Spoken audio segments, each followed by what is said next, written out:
με θέμα ο θεσμός της αναδοχής, κάθε παιδί αξίζει μία οικογένεια. Στόχος μας σήμερα είναι να συζητηθούν θέματα όπως ο θεσμός της αναδοχής στη χώρα μας, η σημασία της οικογενειακής φροντίδας για τα παιδιά και το σύστημα αναδοχής ασυνόδευτων ανηλίκων στην Ελλάδα. Μαζί με το σύστημα αναδοχής θα μιλήσουμε και για κάποιες προτάσεις που έχουμε για τη βελτίωση του συστήματος αυτού. Μπορούμε να ξεκινήσουμε, να σας ενημερώσω, όπως θα έχετε λάβει ήδη και μήνυμα, ότι μαγνητοσκοπούμε την εκδήλωση αυτή. Μπορούμε να ξεκινήσουμε με την πρώτη μας ομιλήτρια, την κυρία Μόρου Θεοδώρα, η οποία είναι συνάδελφος στο ΚΜΟΠ και είναι ερευνήτρια του έργου FAB, στο πλαίσιο του οποίου γίνεται η εκδήλωση αυτή. Θεοδώρα. Καλησπέρα, Θεοδώρα. Καλησπέρα σε όλους. Εγώ θα αναφερθώ σε κάποια στατιστικά στοιχεία για τους θεσμούς της αναδοχής και της υιοθεσίας. Έχω ετοιμάσει μια παρουσίαση προς διευκόλυνση της παράθεσης των στοιχείων.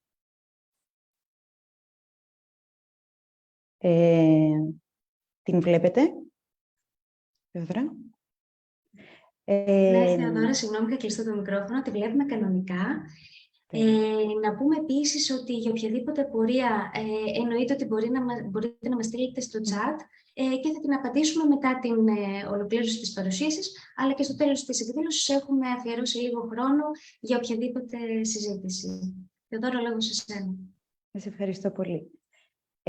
Μοναδική πηγή πληροφόρησης σχετικά με τα στατιστικά στοιχεία για την αναδοχή και την υιοθεσία αυτή τη στιγμή είναι η ανοιχτή πλατφόρμα του Υπουργείου Εργασίας και Κοινωνικών Υποθέσεων για την πρόσβαση και ενημέρωση όλων των πολιτών σε ζητήματα που σχετίζονται με το παιδί. Τα στοιχεία τα οποία δημοσιεύονται σε αυτή ανά 3 μήνες αντλούνται από το πληροφοριακό σύστημα αναδοχής και υιοθεσίας anynet.gr.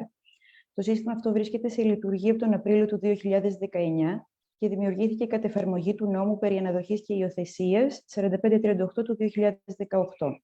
Περιέχονται σε αυτό όλες οι πληροφορίες και οι απαραίτητες ενέργειες για την υιοθεσία και την αναδοχή, συμπεριλαμβανόμενης της υποβολής αιτήσεων αναδοχής και υιοθεσίας.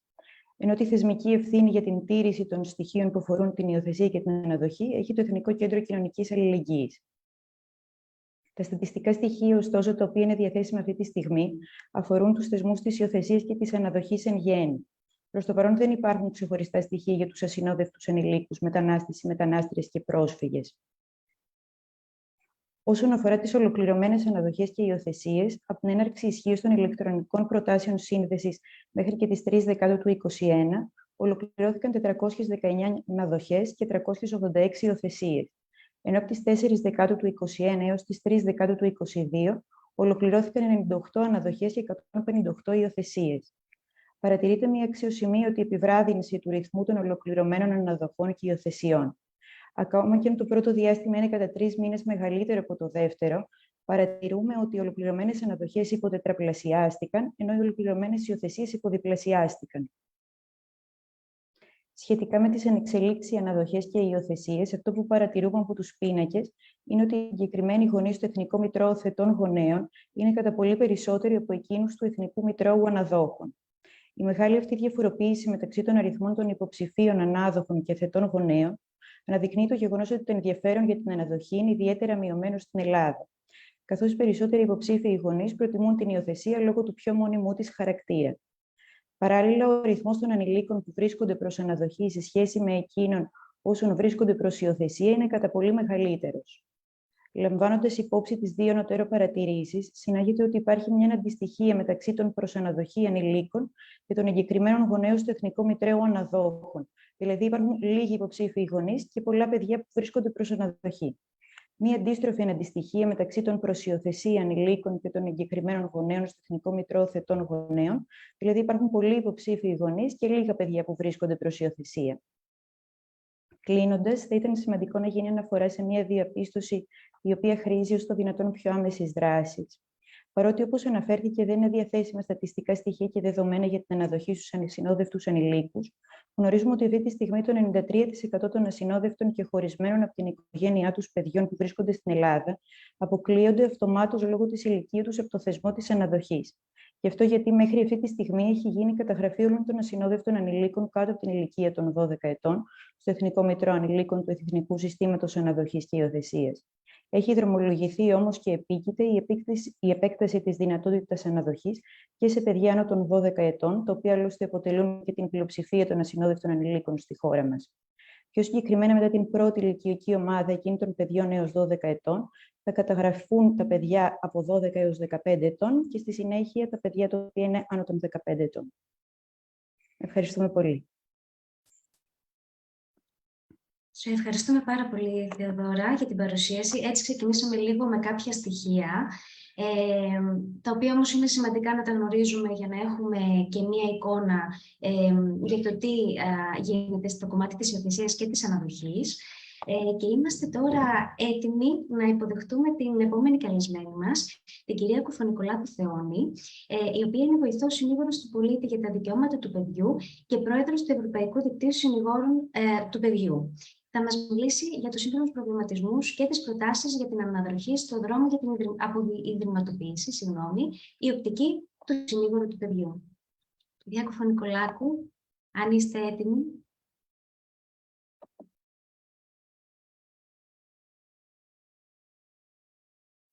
Δεν ξέρω αν μας ακούει, κυρία Κουφωνικολάκου, γιατί πριν μιλήσαμε μαζί. Διαφορετικά να προχωρήσουμε. Ωραία, θα δώσουμε λίγο χρόνο στην κυρία Κουφωνικολάκου και μπορούμε να πάμε στον επόμενο καλεσμένο μας, τον κύριο Κασκανιώτη Ανδρέα.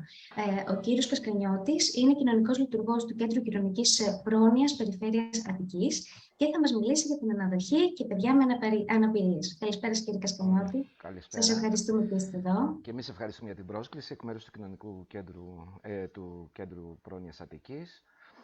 Να πούμε ότι το Κέντρο Κοινωνικής Πρόνοιας Αττικής πολύ γρήγορα είναι το μεγαλύτερο δημόσιο κέντρο που φιλοξενεί παιδιά που αντιμετωπίζουν αρκετές δυσκολίες, που αντιμετώπισαν αρκετές δυσκολίες στη ζωή τους. Αποτελείται από τέσσερις δομές παιδικής προστασίας, μία εκ των οποίων είναι καθαρά δομή με παιδιά με αναπηρία.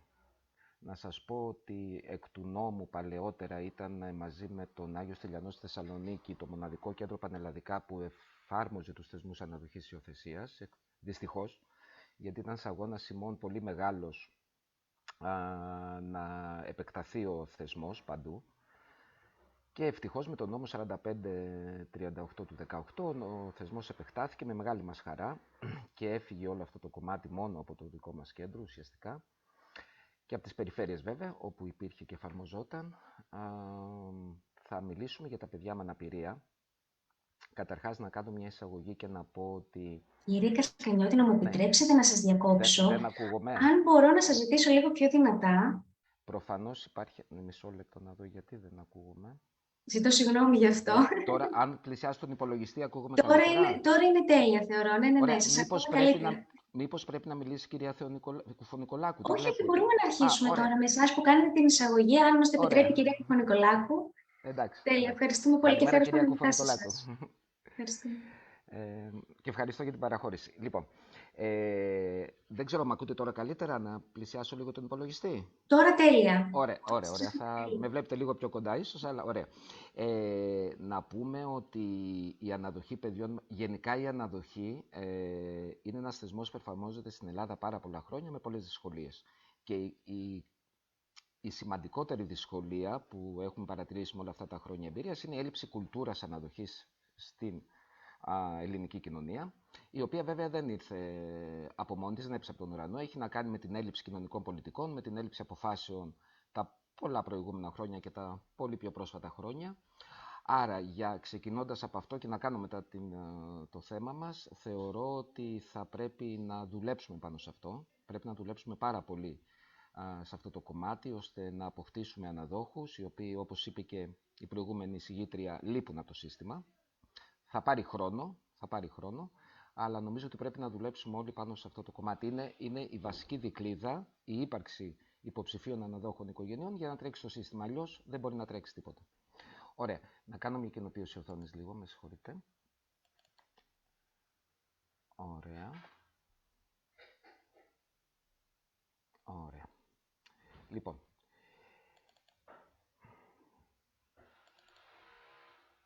συνεχίσω. Ωραία, θα το έχω λίγο ανοιχτό έτσι γιατί θέλω να σας βλέπω και εσάς και δεν θα το κάνω πλήρη προβολή.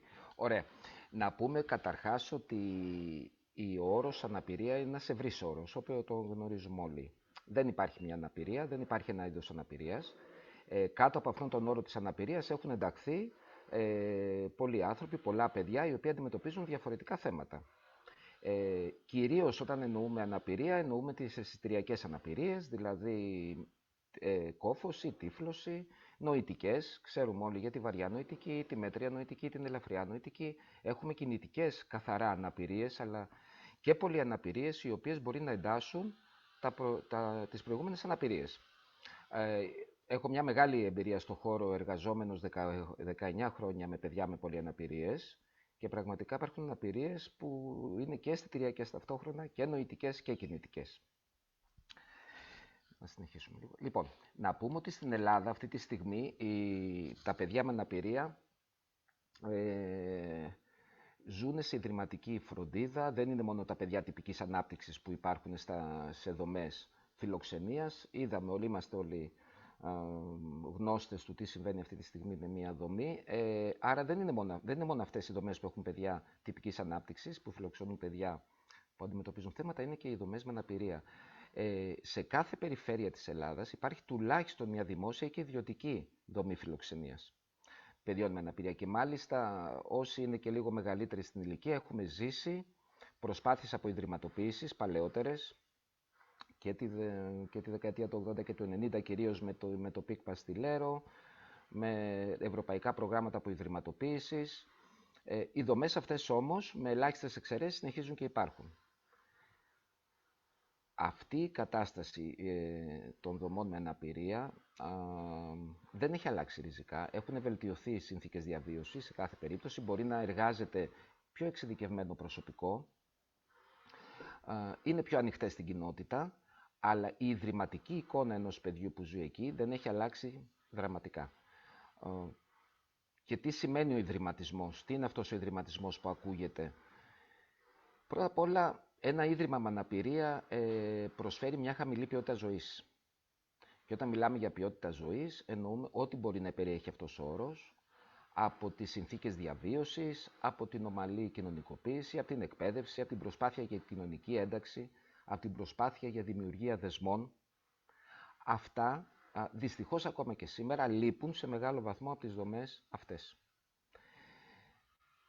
Και φτάνουμε λοιπόν σε χρόνιους ιδρυματισμούς, σε παιδιά που μεγαλώνουν και γίνονται έφηβοι και ενήλικες, και κάποιοι από αυτούς συνεχίζουν να μένουν σε αυτές τις δομές, με έλλειψη αυτονομίας. Καλά, δεν μιλάμε για ανεξαρτησία. Η ανεξαρτησία πια είναι κάτι πάρα πολύ δύσκολο να γίνει δυνατό μέσα από τις δομές αναπηρίας, αλλά έχουμε παιδιά που μεγαλώνουν και δεν μπορούν να αυτονομηθούν, ενώ υπάρχει δυνατότητα αυτονόμησης. Να σας πω μια προσωπική εμπειρία που έχω βιώσει όταν εργαζόμουν σε μια τέτοια δομή. Είχαμε ενταχθεί σε ένα πρόγραμμα από ιδρυματοποίησης, με το 3-2, το μέτρο 3-2 του Κουπουσού, και είχαμε αναλάβει ένα μεγάλο κομμάτι από ιδρυματοποίησης του χώρου. Με μεγάλη προσπάθεια, και θα δούμε παρακάτω τις αντιστάσεις του χώρου γενικά, καταφέραμε να πάμε σε δομές ημιαυτόνομης διαβίωσης το 40% των παιδιών. Ήταν, αν θυμάμαι καλά, 60 παιδιά, 65 βγήκαν, τα 28 είχαν ενταχθεί στο πρόγραμμα. Εξέπληξε ακόμα και εμάς, που ονομαζόμαστε επαγγελματίες και είμαστε λίγο πιο εκπαιδευμένοι από τους υπολείπους, η πολύ γρήγορη απόκτηση από των παιδιών δεξιοτήτων που τις θεωρούσαμε ακόμα και εμείς ανύπαρκτες. Και φτάσαμε σε ένα επίπεδο από τα παιδιά τα οποία είχαν βαριές αναπηρίες. Δεν μιλάω για ελαφριά αναπηρία, μιλάω για βαριές αναπηρίες, που στο ίδρυμα ήταν ακόμα και καθυλωμένα κάποιες φορές, να είναι λειτουργικά και να είναι λειτουργικά σε μεγάλο βαθμό. Αν με ρωτάτε για αποτέλεσμα μέχρι να πάω στην επόμενη, να σας πω ότι σχεδόν το σύνολο των παιδιών επανήλθε στο ίδρυμα λόγω έλλειψης πόρων. Και με απώλεια των δεξιοτήτων που είχαν αποκτήσει. Αυτό έτσι σαν πληροφόρηση. Να πούμε ότι ιδρυματική, αν το δούμε και από τεχνοκρατική άποψη, από το θέμα της ποιότητας ζωής και του ωφέλους του παιδιού δεν το συζητάμε. Είναι η μέρα με τη νύχτα. το να ζει ένα παιδί έξω στην κοινότητα και το να ζει σε ένα ίδρυμα, αλλά ακόμα και για τους δύσπιστους, γιατί υπάρχουν πάρα πολλοί δύσπιστοι στους χώρους μας, ακόμα και τεχνοκρατικά, είναι αυταπόδεικτο ότι αν κάτσεις και δεις λίγο το τι κοστίζει ένα παιδί στο ίδρυμα και το τι κοστίζει ένα παιδί σε μια ανάδοχη οικογένεια ή σε μια στέγη ημιαυτόνομης διαβίωσης για τα μεγαλύτερα παιδιά, είναι πολύ μεγάλες οι διαφορές. Είναι τέτοιες οι διαφορές οικονομικά που μόνο και μόνο γι' αυτό ένα τεχνοκρατικό κράτος, ένα κράτος που βρίσκεται σε οικονομική κρίση, πρέπει να σκύψει πάνω σε αυτό. Αφήνουμε όμως το τεχνοκρατικό, γιατί δεν είναι της δικής μας τώρα συνάντησης, να δούμε τι συμβαίνει με τα παιδιά με αναπηρία στην αναδοχή. Το μεγαλύτερο ποσοστό των παιδιών λοιπόν στην ιδρυματική φροντίδα συνεχίζουν να είναι σε ιδρυματική φροντίδα. Παρόλα αυτά όμως, και αυτό είναι το αισιόδοξο, αν και δεν έχουμε φτάσει στο ποσοστό το οποίο επιθυμούμε, το ποσοστό των παιδιών σε αναδοχή αυτή τη στιγμή πανελλαδικά είναι ένα αξιόλογο ποσοστό του συνολικού πληθυσμού που ζει σε ιδρυματική προστασία. Δεν είναι το 1% απογοητευτικό, δεν είναι το 2%, είναι αρκετά παραπάνω. Και αυτό δείχνει ότι αν υπάρχει υποστήριξη, αν οι ιδρυματικοί χώροι, οι δομές φιλοξενίας πιστέψουν στην αναδοχή και κυρίως αν υπάρξουν οι ανάδοχοι που περιμένουμε και μέσω της επαγγελματικής αναδοχής που θα τρέξει πολύ σύντομα και θα βοηθήσει πάρα πολύ στην αρχική αποσυμφόρηση των ιδρυμάτων, είμαστε αισιόδοξοι, είμαστε πολύ αισιόδοξοι. Πρέπει να σκύψουμε όλοι πάνω, να πιστέψουμε ότι η αναδοχή είναι ένα μέτρο που μπορεί να τρέξει και στη χώρα μας και όχι μόνο σε δυτικές κοινωνίες, μπορεί να τρέξει και στην Ελλάδα η αναδοχή και θα τρέξει, πιστέψτε να θα τρέξει. Πάμε να δούμε τώρα όμως τι σημαίνει αναδοχή ενός παιδιού με αναπηρία. Να ξεκινήσω λέγοντας ότι πολλές φορές λέμε ότι ένα παιδί με αναπηρία είναι δύσκολο να φροντιστεί. Έχει πάρα πολλές ανάγκες. Ενώ ένα παιδί τυπικής ανάπτυξης είναι πολύ πιο εύκολο, δεν θα μου δημιουργήσει προβλήματα. Να σας πω ότι η εμπειρία όλα αυτά τα χρόνια, η επί δεκαετίες εμπειρία, δείχνει ότι δεν είναι αλήθεια αυτό. Δεν θα βάλω στη ζυγαριά ποιο είναι πιο δύσκολο παιδί στο μεγάλωμα. Να πω όμως ότι το κάθε παιδί είναι μια ξεχωριστή προσωπικότητα, είναι μια ξεχωριστή ύπαρξη και έχει τις ξεχωριστές ανάγκες.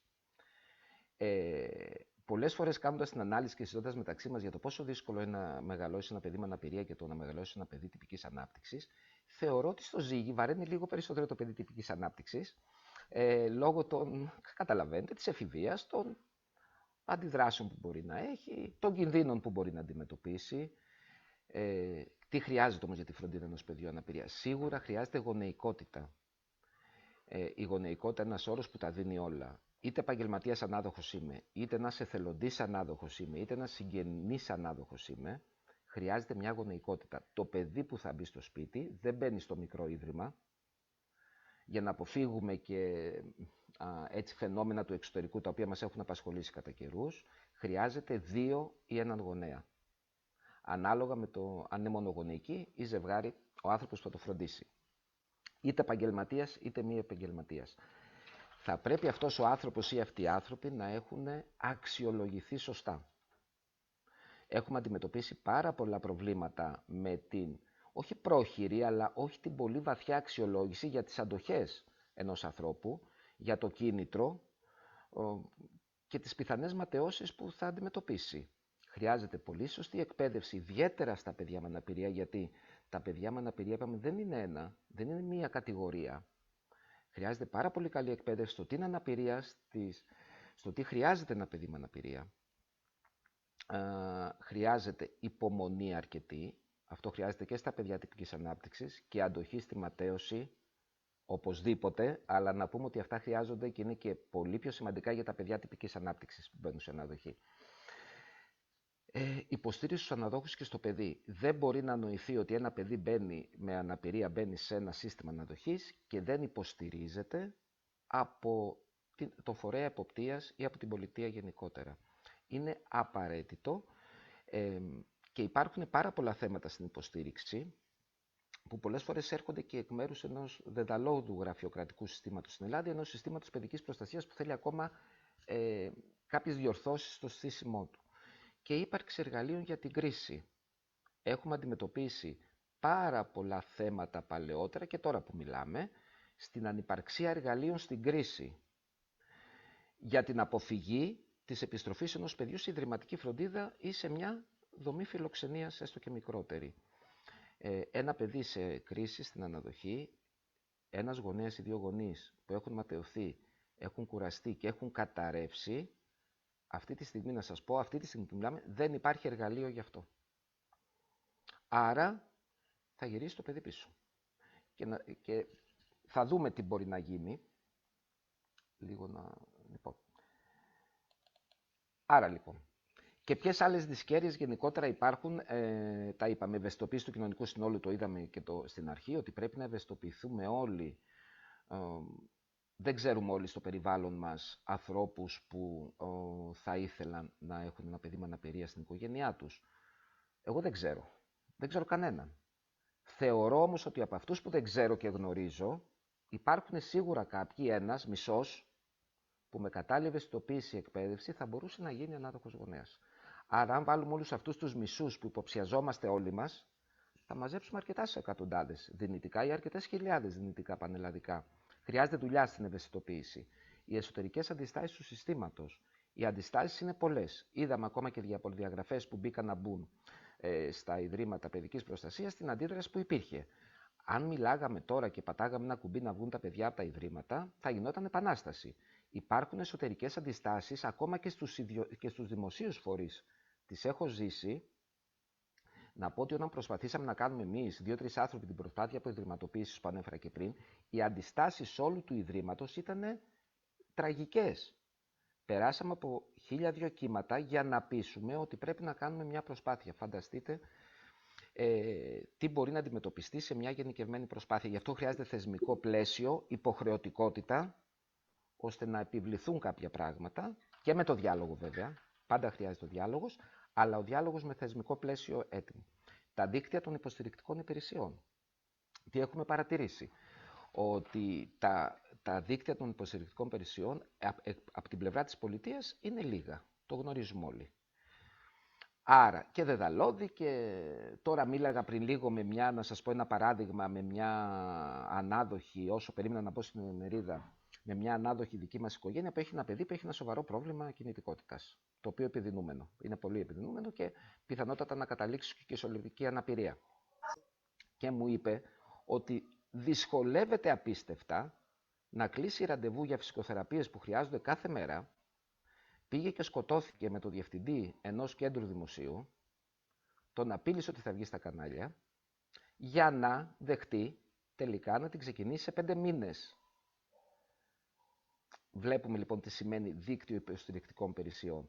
Από την άλλη να πω ότι εδώ βοηθάει πάρα πολύ η κοινότητα με τα ιδιωτικά κέντρα που και οι οποίοι συνεργάζεται μαζί τους. Άρα λοιπόν αυτές είναι κάποιες δυσκέρειες για την επέκταση του προγράμματος. Να δούμε λίγο τα υποβοηθητικά στοιχεία τώρα που χρειαζόμαστε για να προχωρήσει η αναδοχή. Ξεκινά από το τελευταίο. Η επαγγελματική αναδοχή που είναι σχεδόν έτοιμη να υλοποιηθεί. Θα πάρει λίγους μήνες, ελπίζουμε όχι πολλούς, μέχρι να βρούμε τους επαγγελματίες ανάδοχους, να εκπαιδευτούν κτλ. Η επαγγελματική αναδοχή θα τρέξει πιλωτικά, αλλά είναι απαραίτητη. Υπάρχουν παιδιά με πάρα πολλές δυσκολίες που χρειάζονται αναδόχους οι οποίοι θα είναι εκεί, παρόντες, όλη τη μέρα ή σε πολύ μεγάλο βαθμό. Το νομοθετικό πλαίσιο που υπάρχει εξυγχρονίστηκε και θα εξυγχρονιστεί στο μέλλον, φαντάζομαι, με τις δυσκολίες που κάθε μέρα ανακαλύπτουμε κι εμείς και που δεν φαίνονται αρχικά.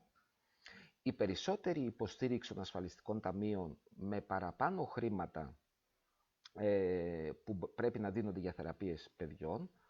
Η λειτουργία των ΓΔΑΜ και ΜΕΑ αυτή τη στιγμή βοηθάει πάρα πολύ, ακόμα και ιδιωτικά προγράμματα τα οποία έχουν τα παιδιά κάποιες ώρες μετά το μεσημέρι, μετά το σχολείο. Η ένταξη των παιδιών στην ειδική αγωγή είναι πολύ βοηθητική. Είμαι αρκετά μεγάλος και θυμάμαι τα παιδιά αυτά να μην υπάρχουν στην εκπαίδευση. Θυμάμαι αυτά τα παιδιά να μην υπάρχουν καν στην κοινωνία. Και θυμάμαι αυτά τα παιδιά να είναι πολύ περισσότερα από αυτά που φαίνονται τώρα ότι είναι. Ήταν κλεισμένα στα σπίτια. Η ένταξη των περισσότερων παιδιών λοιπόν στην ειδική αγωγή από αυτόν έχει βοηθήσει πολύ και τα ίδια τα παιδιά, καθώς τα ειδικά σχολεία και τα ΑΕ και τα επαγγελματικά και τα ΕΝΕΓΙΡ είναι αρκετά καλά στελεχωμένα και βέβαια βοηθούν ένα δευτερογενές όφελος, αν όχι και πρωτογενές σε πολλές περιπτώσεις, και το γονέα, ο οποίος γνωρίζει ότι το παιδί του κάποιες ώρες της ημέρας είναι σε ένα αξιόλογο πλαίσιο εκπαίδευσης. Τι πρέπει να γίνει ακόμα? Σίγουρα ανακουφιστική αναδοχή. Τώρα μπορεί να πω και κάποια πράγματα που θα μπουν και επόμενοι, αλλά λέω τι πρέπει να γίνει ακόμα, γιατί έχουμε ζήσει αναδοχές σε κρίσεις. Έχουμε ζήσει και ανακουφιστική αναδοχή μπορεί να αφορά σίγουρα και τις βιολογικές οικογένειες. Αλλά εγώ μιλάω τώρα για την αναδοχή, πόσο χρήσιμη είναι μια άλλη υποστηρικτική αναδοχή για τους ίδιους τους αναδόχους. Η επαρκή στελέχωση των υπηρεσιών. Αυτή τη στιγμή στις υπηρεσίες μας υπάρχει όχι επαρκή στελέχωση. Οι επαγγελματίες, κοινωνικοί λειτουργοί και ψυχολόγοι δεν είναι στον αριθμό που θα έπρεπε ή θα θέλαμε να είναι, όχι στον ιδανικό, αλλά σε έναν αριθμό που θα χρειαζόταν για να τρέξει συνολικά το πρόγραμμα. Ελπίζουμε ότι θα στελεχωθούμε, γιατί για να τρέξει αυτό το πρόγραμμα και όπως προβάλλεται και μέσα από την πολιτεία αλλά και μέσα από το θεσμικό επερχόμενο πλαίσιο, χρειάζεται σίγουρα στελέχωση. Η επέκταση του θεσμού του ολοήμερου σχολείου στην ειδική αγωγή. Είναι πάρα πολύ δύσκολο για κάποιον γονέα ο οποίος έχει ένα παιδί με αναπηρία να ζήσει, να ζει όπως ζει ένας γονέας που δεν έχει παιδί με αναπηρία.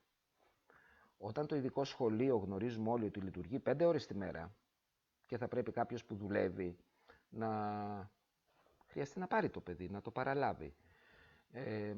Άρα πρέπει να αντιμετωπίσουμε και το ειδικό σχολείο όπως ένα σχολείο τυπικής ανάπτυξης. Όλα τα σχολεία τυπικής ανάπτυξης έχουν ολοήμερα σχολεία. Θα πρέπει λοιπόν να επεκταθεί ο θεσμός και στην ειδική αγωγή. Λοιπόν, σας κούρασα λίγο, να το πάω λίγο πιο γρήγορα. Να σας πω λίγο τώρα με ένα παράδειγμα που είναι μια δική μου περίπτωση, έχω αλλάξει βέβαια τα στοιχεία αρκετά, για να δείτε ότι όλα αυτά που σας είπα τα έζησα και τα ζω μέσα από το χειρισμό αυτής της περίπτωσης. Ένα παιδί με αρκετά σοβαρή, όχι σοβαρή, αλλά με μεγάλη νοητική υστέρηση, βρίσκεται σε αναδοχή 6 χρόνια. Τι θέματα παρουσιάστηκαν όλο αυτό το διάστημα? Πολλά προβλήματα στη σχολική του φοιτηση. Πήγε σε τυπικό σχολείο, ενώ ήταν καλό για την κοινωνικοποίησή του, φάνηκε στην πορεία ότι ήταν μια κακή αξιολόγηση του κεδασί, αρχική. Οι παράλληλες που έμπαιναν στο παιδί στο σχολείο ήταν αναπληρώτριες, χωρίς εξειδικευμένη εμπειρία. Θα σας λέω τώρα πραγματικά προβλήματα, τα οποία δεν μπορούσαν να υποστηρίξουν το παιδί. Η συνολική του συμπεριφορά και λόγω του σχολείου, στο οποίο νιώθε μειονεκτικά και γινόταν μια αναστάτωση, και στο σπίτι υπήρχε μια πολύ μεγάλη δυσκολία, φάνηκε μια δυναμία του σχολικού περιβάλλοντος να εντάξει το παιδί και να το αποδεχτεί. Οι συγκρούσεις οι δικές μου με το διευθυντή ήταν τραγικές. Το τι λέγανε οι δάσκαλοι στην ανάδειξη οικογένεια, κακώς σας το δώσαν το παιδί, ενώ ξέρανε, από την αρχή γνώριζαν ότι είναι ένα παιδί με νοητική υστέρηση, και αυτό το παιδί θα σας ταλαιπωρήσει και κακώς το πήρατε. Αυτό παρεμπιπτόντως το λένε και κάποιοι του χώρου, οι οποίοι δεν γνωρίζουν από παιδιά με αναπηρία και με αναδοχή. Δυσχέρειες δικές μας. Αδυνατούσα να υποστηρίξω όπως έπρεπε την αναδοχή. Τι σημαίνει υποστήριξη αναδοχή σύμφωνα με τον νόμο? 1 φορά το μήνα εκεί, να τους υποστηρίζεις. Και στην κρίση πιο συχνά. Ομολογώ αδυναμία υλοποίησης του θεσμικού πλαισίου.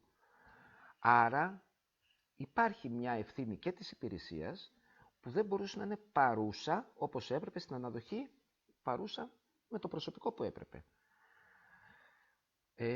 Υπήρχε και η κόπωση των γονέων που δεν μπορέσαμε να τη διαχειριστούμε. Αυτές λοιπόν είναι κάποιες δυσκολίες σημαντικές, έτσι ένα παράδειγμα, που πρέπει να τα γνωρίζουμε εκ των υστέρων για να τα θεραπεύσουμε εκ των προτέρων. Να τα γνωρίζουμε εκ των προτέρων και να θεραπευτούν εκ των προτέρων. Ποια εργαλεία χρησιμοποιήσαμε όταν φτάσαμε σε έντονη κρίση? Υποστήριξη στην κρίση με σχεδόν, όχι καθημερινή, αλλά σχεδόν καθημερινή παρουσία της υπηρεσίας εκεί.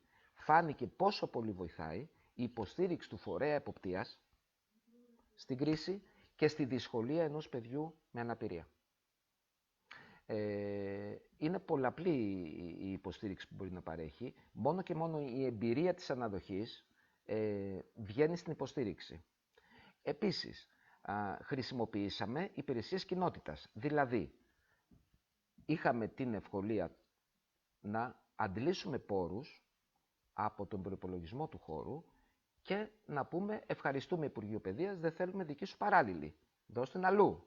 Επιλέξαμε εμείς την παράλληλη και την πλήρωσε το κέντρο.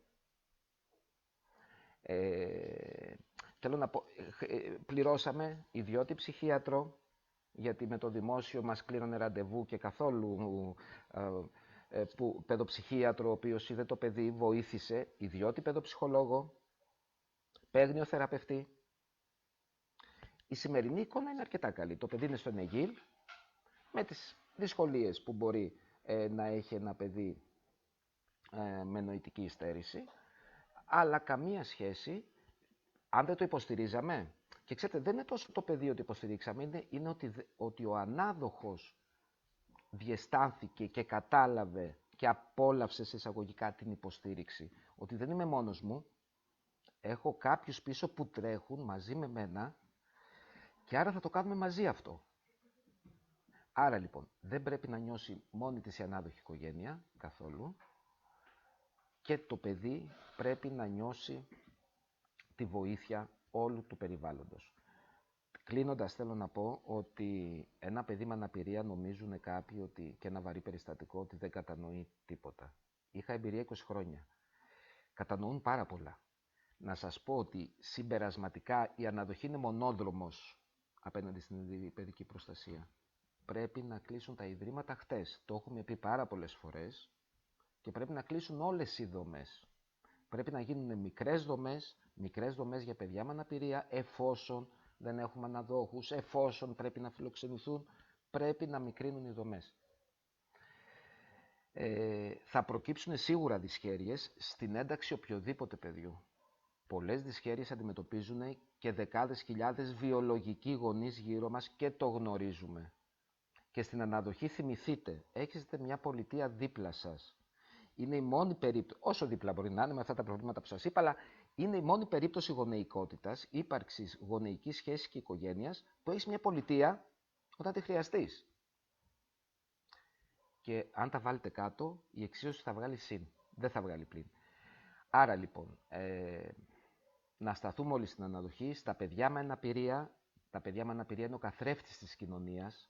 Λένε πολλοί, μα τόσα πολλά λεφτά για τα παιδιά με αναπηρία. Λένε, μα τόσα πολλά χρήματα, μα το όφελος. Τεχνοκρατικά θα μπορούσα να συμφωνήσω. Όμως, ο καθρέφτης της κοινωνίας είναι η αντιμετώπιση της πολιτείας απέναντι στη δυσκολία. Και αυτό θα πρέπει να μας οθήσει σε τέτοιους δρόμους. Αυτά από μένα. Ευχαριστώ. Δεν ξέρω αν κάλυψα το θέμα, αλλά θα είμαι και εδώ διαθέσιμος για οτιδήποτε θέλετε στη συνέχεια. Κύριε Κασκανιώτη, σας ευχαριστούμε πάρα πολύ. Το καλύψατε εξαιρετικά και αν μπορώ να κάνω και ένα προσωπικό σχόλιο, είμαι πολύ χαρούμενη για αυτή τη θεματική σήμερα, γιατί δεν ακούγεται αρκετά. Γενικότερα η αναδοχή, αλλά και συγκεκριμένα αυτή η θεματική δεν ακούγεται αρκετά. Και είναι πολύ σημαντικό να προωθήσουμε την αναδοχή με παιδιά με αναπηρία, γιατί είναι και αυτά παιδιά και μπορούν να δώσουν πολλές χαρές. Και οι άνθρωποι τα φοβούνται, αν μου επιτρέπετε, η χρήση αυτής της λέξης και δεν θα έπρεπε. Σας ευχαριστούμε πάρα πολύ. Να προχωρήσουμε τώρα στην κυρία Κουφωνικολάκου, κυρία Θεόνη Κουφωνικολάκου, η οποία είναι βοηθός συνήγορος του πολίτη για τα δικαιώματα του παιδιού και πρόεδρος του Ευρωπαϊκού Δικτύου Συνηγόρων του Παιδιού και θα μας μιλήσει για τους σύγχρονους προβληματισμούς και προτάσεις για την αναδοχή στο δρόμο της αποϊδρυματοποίησης. Καλησπέρα, κυρία Κουφωνικολάκου. Καλησπέρα, χαίρομαι πολύ που είμαι μαζί σας. Πλέον πρώην πρόεδρος του Ευρωπαϊκού Δικτύου Συνηγόρων του Παιδιού. Συνεκτήσαμε τη θητεία μας. Λοιπόν, να πω πώς έχουν τα πράγματα εδώ πέρα για εμάς. Καταρχάς, να πατήσω λίγο σε ένα από τα ερωτήματα τα οποία διατυπώθηκαν στο chat, επειδή μου κέντρισε το ενδιαφέρον. Πράγματι, ο όρος υιοθεσία είναι παροχημένος, δεν τεκνοθετούμε μόνο αγόρια. Έχει απόλυτο δίκιο. Το πρόβλημα είναι ότι στον αστικό μας κώδικα, δηλαδή από τα άρθρα 1542 και μετά, αναφερόμαστε σε υιοθεσία. Επομένως, όταν αλληλεπιδρούμε με τους θεσμούς, απλά για να καθίσταται σαφές το περιεχόμενο των διατάξεων στις οποίες αναφερόμαστε, χρησιμοποιούμε και τον όρο υιοθεσία, γράφοντας επεξηγηματικά ότι πλέον θα πρέπει να εφαρμόσουμε, να μεταρρυθμίσουμε το δίκαιο ώστε να χρησιμοποιούμε τον άλλο όρο.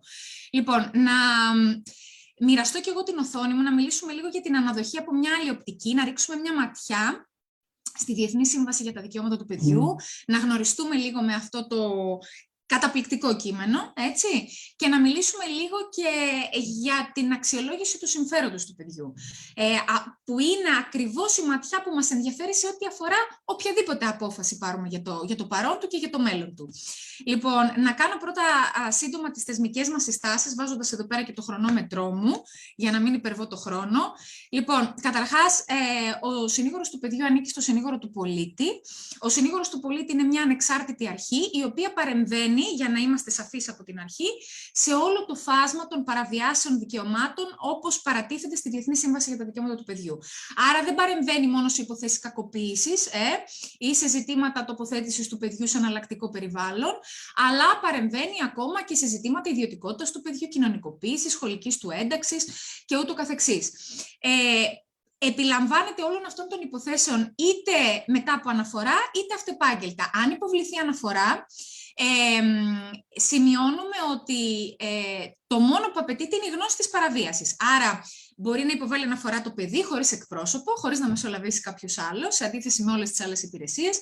Μπορεί να υποβάλει την αναφορά φίλος του παιδιού, ο γονέας, συγγενής, οποιοσδήποτε έχει γνώση.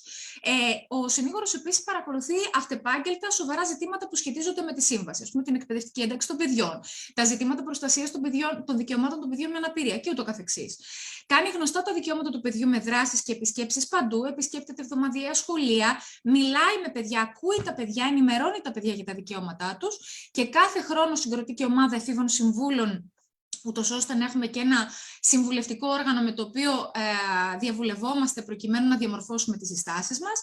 Πραγματοποιούμε επιτόπιους ελέγχους σε χώρους όπου διαβιούν ή δραστηριοποιούνται παιδιά, άρα ιδρύματα, φυλακές, κέντρα υποδοχής και ταυτοποίησης ή κέντρα φιλοξενίας κτλ. Ανήκουν στο πεδίο εποπτείας. Λειτουργεί τηλεφωνικές γραμμές χωρίς χρέωση για ανηλίκους και διαδικτυακή πλατφόρμα για παιδιά. Βεβαίως πιέζουμε ούτως ώστε και το νομοθετικό πλαίσιο καταρχάς να αποκτήσει έναν ηρμό και δευτερευόντως να ευθυγραμμιστεί με το περιεχόμενο της σύμβασης. Δημοσιεύουμε εκθέσεις για την ευαισθητοποίηση του κόσμου και την ενημέρωση του κόσμου για τη συμμόρφωση της χώρας και ενημερώνουμε και την Επιτροπή του ΟΗΕ σχετικά. Συγκροτούμε δίκτυα με μη κυβερνητικές οργανώσεις και δημόσιους φορείς, γιατί θέλουμε να τους ενώσουμε στο ζήτημα της παιδικής προστασίας και να συντονίσουμε τις δράσεις συνηγορίας. Και αυτό είναι μια αναγκαία συνθήκη, ίσως πιο αναγκαία παραποτέ, γιατί υπάρχουν πολλοί και πολλές που δραστηριοποιούνται στο πεδίο. Και βέβαια συμμετέχουμε σε σειρά συλλογικών οργάνων, θεσμικών για την προστασία του παιδιού, ενδεικτικά στο Εθνικό Συμβούλιο Αναδοχής και Υιοθεσίας, στο Μηχανισμό για το Σχέδιο Δράσης για τα Δικαιώματα του Παιδιού, στην Επιτροπή Προστασίας Ανηλίκων κτλ. Και στο Ευρωπαϊκό Δίκτυο προφανώς. Να πούμε ένα πράγμα για τη σύμβαση, γιατί πρέπει να είναι η οπτική, ο φακός μέσα από τον οποίο βλέπουμε τα πάντα. Η σύμβαση καταρχάς υπογράφεται το 1989 και κυρώνεται στη χώρα μας με νόμο το 1992, το νόμο 2101. Αυτός ο νόμος είναι υπερνομοθετικής ισχύως. Τι σημαίνει αυτό? Σημαίνει ότι είναι πιο δυνατός, πιο ισχυρός από κάθε άλλο νόμο. Άρα αν έχουμε αντίφαση ανάμεσα στο περιεχόμενο της σύμβασης και σε κοινό νόμο, αυτό που επικρατεί, αυτό που κατισχύει πάντοτε για μας είναι το περιεχόμενο της σύμβασης. Η σύμβαση έχει κυρωθεί από όλες τις χώρες στον κόσμο, πλην μίας, το λέω ενημερωτικά επειδή τη γιορτάσαμε στις 20 Νοεμβρίου, τις Ηνωμένες Πολιτείες της Αμερικής. Οι Ηνωμένες Πολιτείες είναι η μοναδική χώρα στον πλανήτη που δεν έχει κυρώσει τη σύμβαση. Διέπεται από 4 βασικές αρχές, η μία εκ των οποίων θα μας απασχολήσει στη συζήτηση για την αναδοχή. Η πρώτη είναι η προστασία από διακρίσεις, προφανώς. Όλα τα παιδιά έχουν την ίδια πρόσβαση σε όλα τα δικαιώματα της σύμβασης. Η δεύτερη είναι η εξέταση και λήψη υπόψη πάντοτε του βέλτιστου συμφέροντος του παιδιού. Θα δούμε τι σημαίνει αυτό, το βέλτιστο συμφέρον του παιδιού, να το εξειδικεύσουμε. Το άλλο είναι το δικαίωμα στη ζωή και στην ανάπτυξη. Και η Επιτροπή τι μας λέει? Δεν εννοούμε να επιβιώσει το παιδί και να φτάσει στα 18 και να περάσει το κατόφλι της ενηλικίωσης. Εννοούμε πλήρη ανάπτυξη των χαρισμάτων του παιδιού, πλήρη ανάπτυξη των ταλέντων του, πλήρη ανάπτυξη της ψυχοσυναισθηματικής του οριμότητας. Επομένως, αυτό που θέλουμε είναι το παιδί να ανθίσει, να το πω σχηματικά, όχι απλά να περάσει τα 18. Και βέβαια υπάρχει και η τέταρτη πολύ βασική αρχή που παραβιάζεται συνέχεια στην Ελλάδα, που είναι η ακρόαση της γνώμης του παιδιού, η οποία όμως διέπεται από συγκεκριμένους κανόνες που θα τους συζητήσουμε στη συνέχεια. Να πω ότι σε σχέση με την αναδοχή, κάτι άλλο που πρέπει να μας απασχολήσει είναι ότι η σύμβαση λέει ρητά ότι το παιδί δεν πρέπει να αποχωρίζεται ποτέ από τους γονείς του, εκτός αν ο χωρισμός είναι αναγκαίος για το συμφέρον του παιδιού. Γιατί με το που θα αποχωριστεί το παιδί την οικογένεια έχουμε το πρώτο βαθύ τραύμα, το οποίο χρήζει πολύ εξειδικευμένων παρεμβάσεων και πολύ εντατικής προσπάθειας αποκατάστασης. Άρα έχουμε την πρώτη ζημιά. Και γι' αυτό λέει η σύμβαση, πρώτα θα υποστηρίξουμε τους γονείς στο άρθρο 18, πρώτα θα τους δώσουμε όλα αυτά τα εφόδια, ούτως ώστε να ξέρουν πώς να είναι γονείς, γιατί δεν γνωρίζουν όλοι πώς να ασκούν τη γονική μερίμνα, και μετά θα περάσουμε στην απομάκρυνση σαν έσχατη λύση. Βεβαίως η σύμβαση λέει ότι το παιδί πρέπει να προστατεύεται από κάθε μορφή κακοποίησης, στην οποία εντάσσει και την παραμέληση, άρα έχουμε έναν ορισμό που είναι αρκετά ευρύς, αρκετά πολυσχηδής, αλλά πέραν αυτού, στο Γενικό Σχόλιο, η Επιτροπή τι μας λέει, ότι εκτός από αυτό την παραμέληση και τις βιοπραγίες που παρατίθενται στο άρθρο, εντάσσεται και η συστημική κακοποίηση στα είδη της βίας του παιδιού, και θα δούμε κατά πόσο η χώρα μας έχει συμμορφωθεί με τις διατάξεις για την προστασία του παιδιού από συστημική κακοποίηση και δευτερογενή θυματοποίηση. Λέει επίσης η Σύμβαση ότι για το παιδί θύμα όλων των παραπάνω, δηλαδή της κακοποίησης, της παραμέλησης κτλ., το πρώτο μέλημα της πολιτείας είναι η διευκόλυνση της ανάρρωσης, της σωματικής και ψυχολογικής ανάρρωσης και της κοινωνικής επανένταξης. Θέλουμε να βοηθήσουμε το παιδί να επανοικοδομήσει την ταυτότητά του, δεν θέλουμε να το εγκλωβίσουμε στην ταυτότητα του θύματος, και βέβαια προστατεύεται το παιδί, το οποίο στερείται προσωρινά, όπως είπαμε, ή οριστικά, το οικογενειακό του περιβάλλον.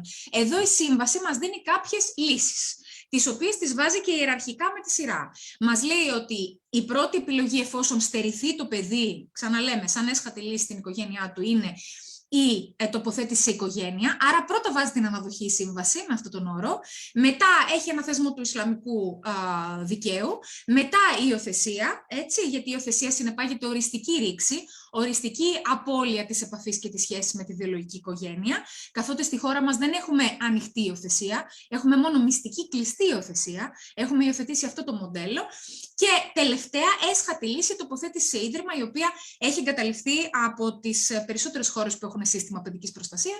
Έτσι, η Ελλάδα είναι πολύ πίσω. Υπάρχει βέβαια και το Γενικό Σχόλιο στη συνέχεια του άρθρου 3 αναφορικά με την υποχρέωση να λαμβάνεται υπόψη το βέλτιστο συμφέρον του παιδιού. Το βέλτιστο συμφέρον του παιδιού δεν το αξιολογούμε όπως και ούτε είναι τόσο αόριστο και τόσο άπιαστο όπως νομίζουμε. Θα πρέπει καταρχάς να λαμβάνεται υπόψη σε κάθε υπόθεση που αφορά εξατομικευμένο το παιδί.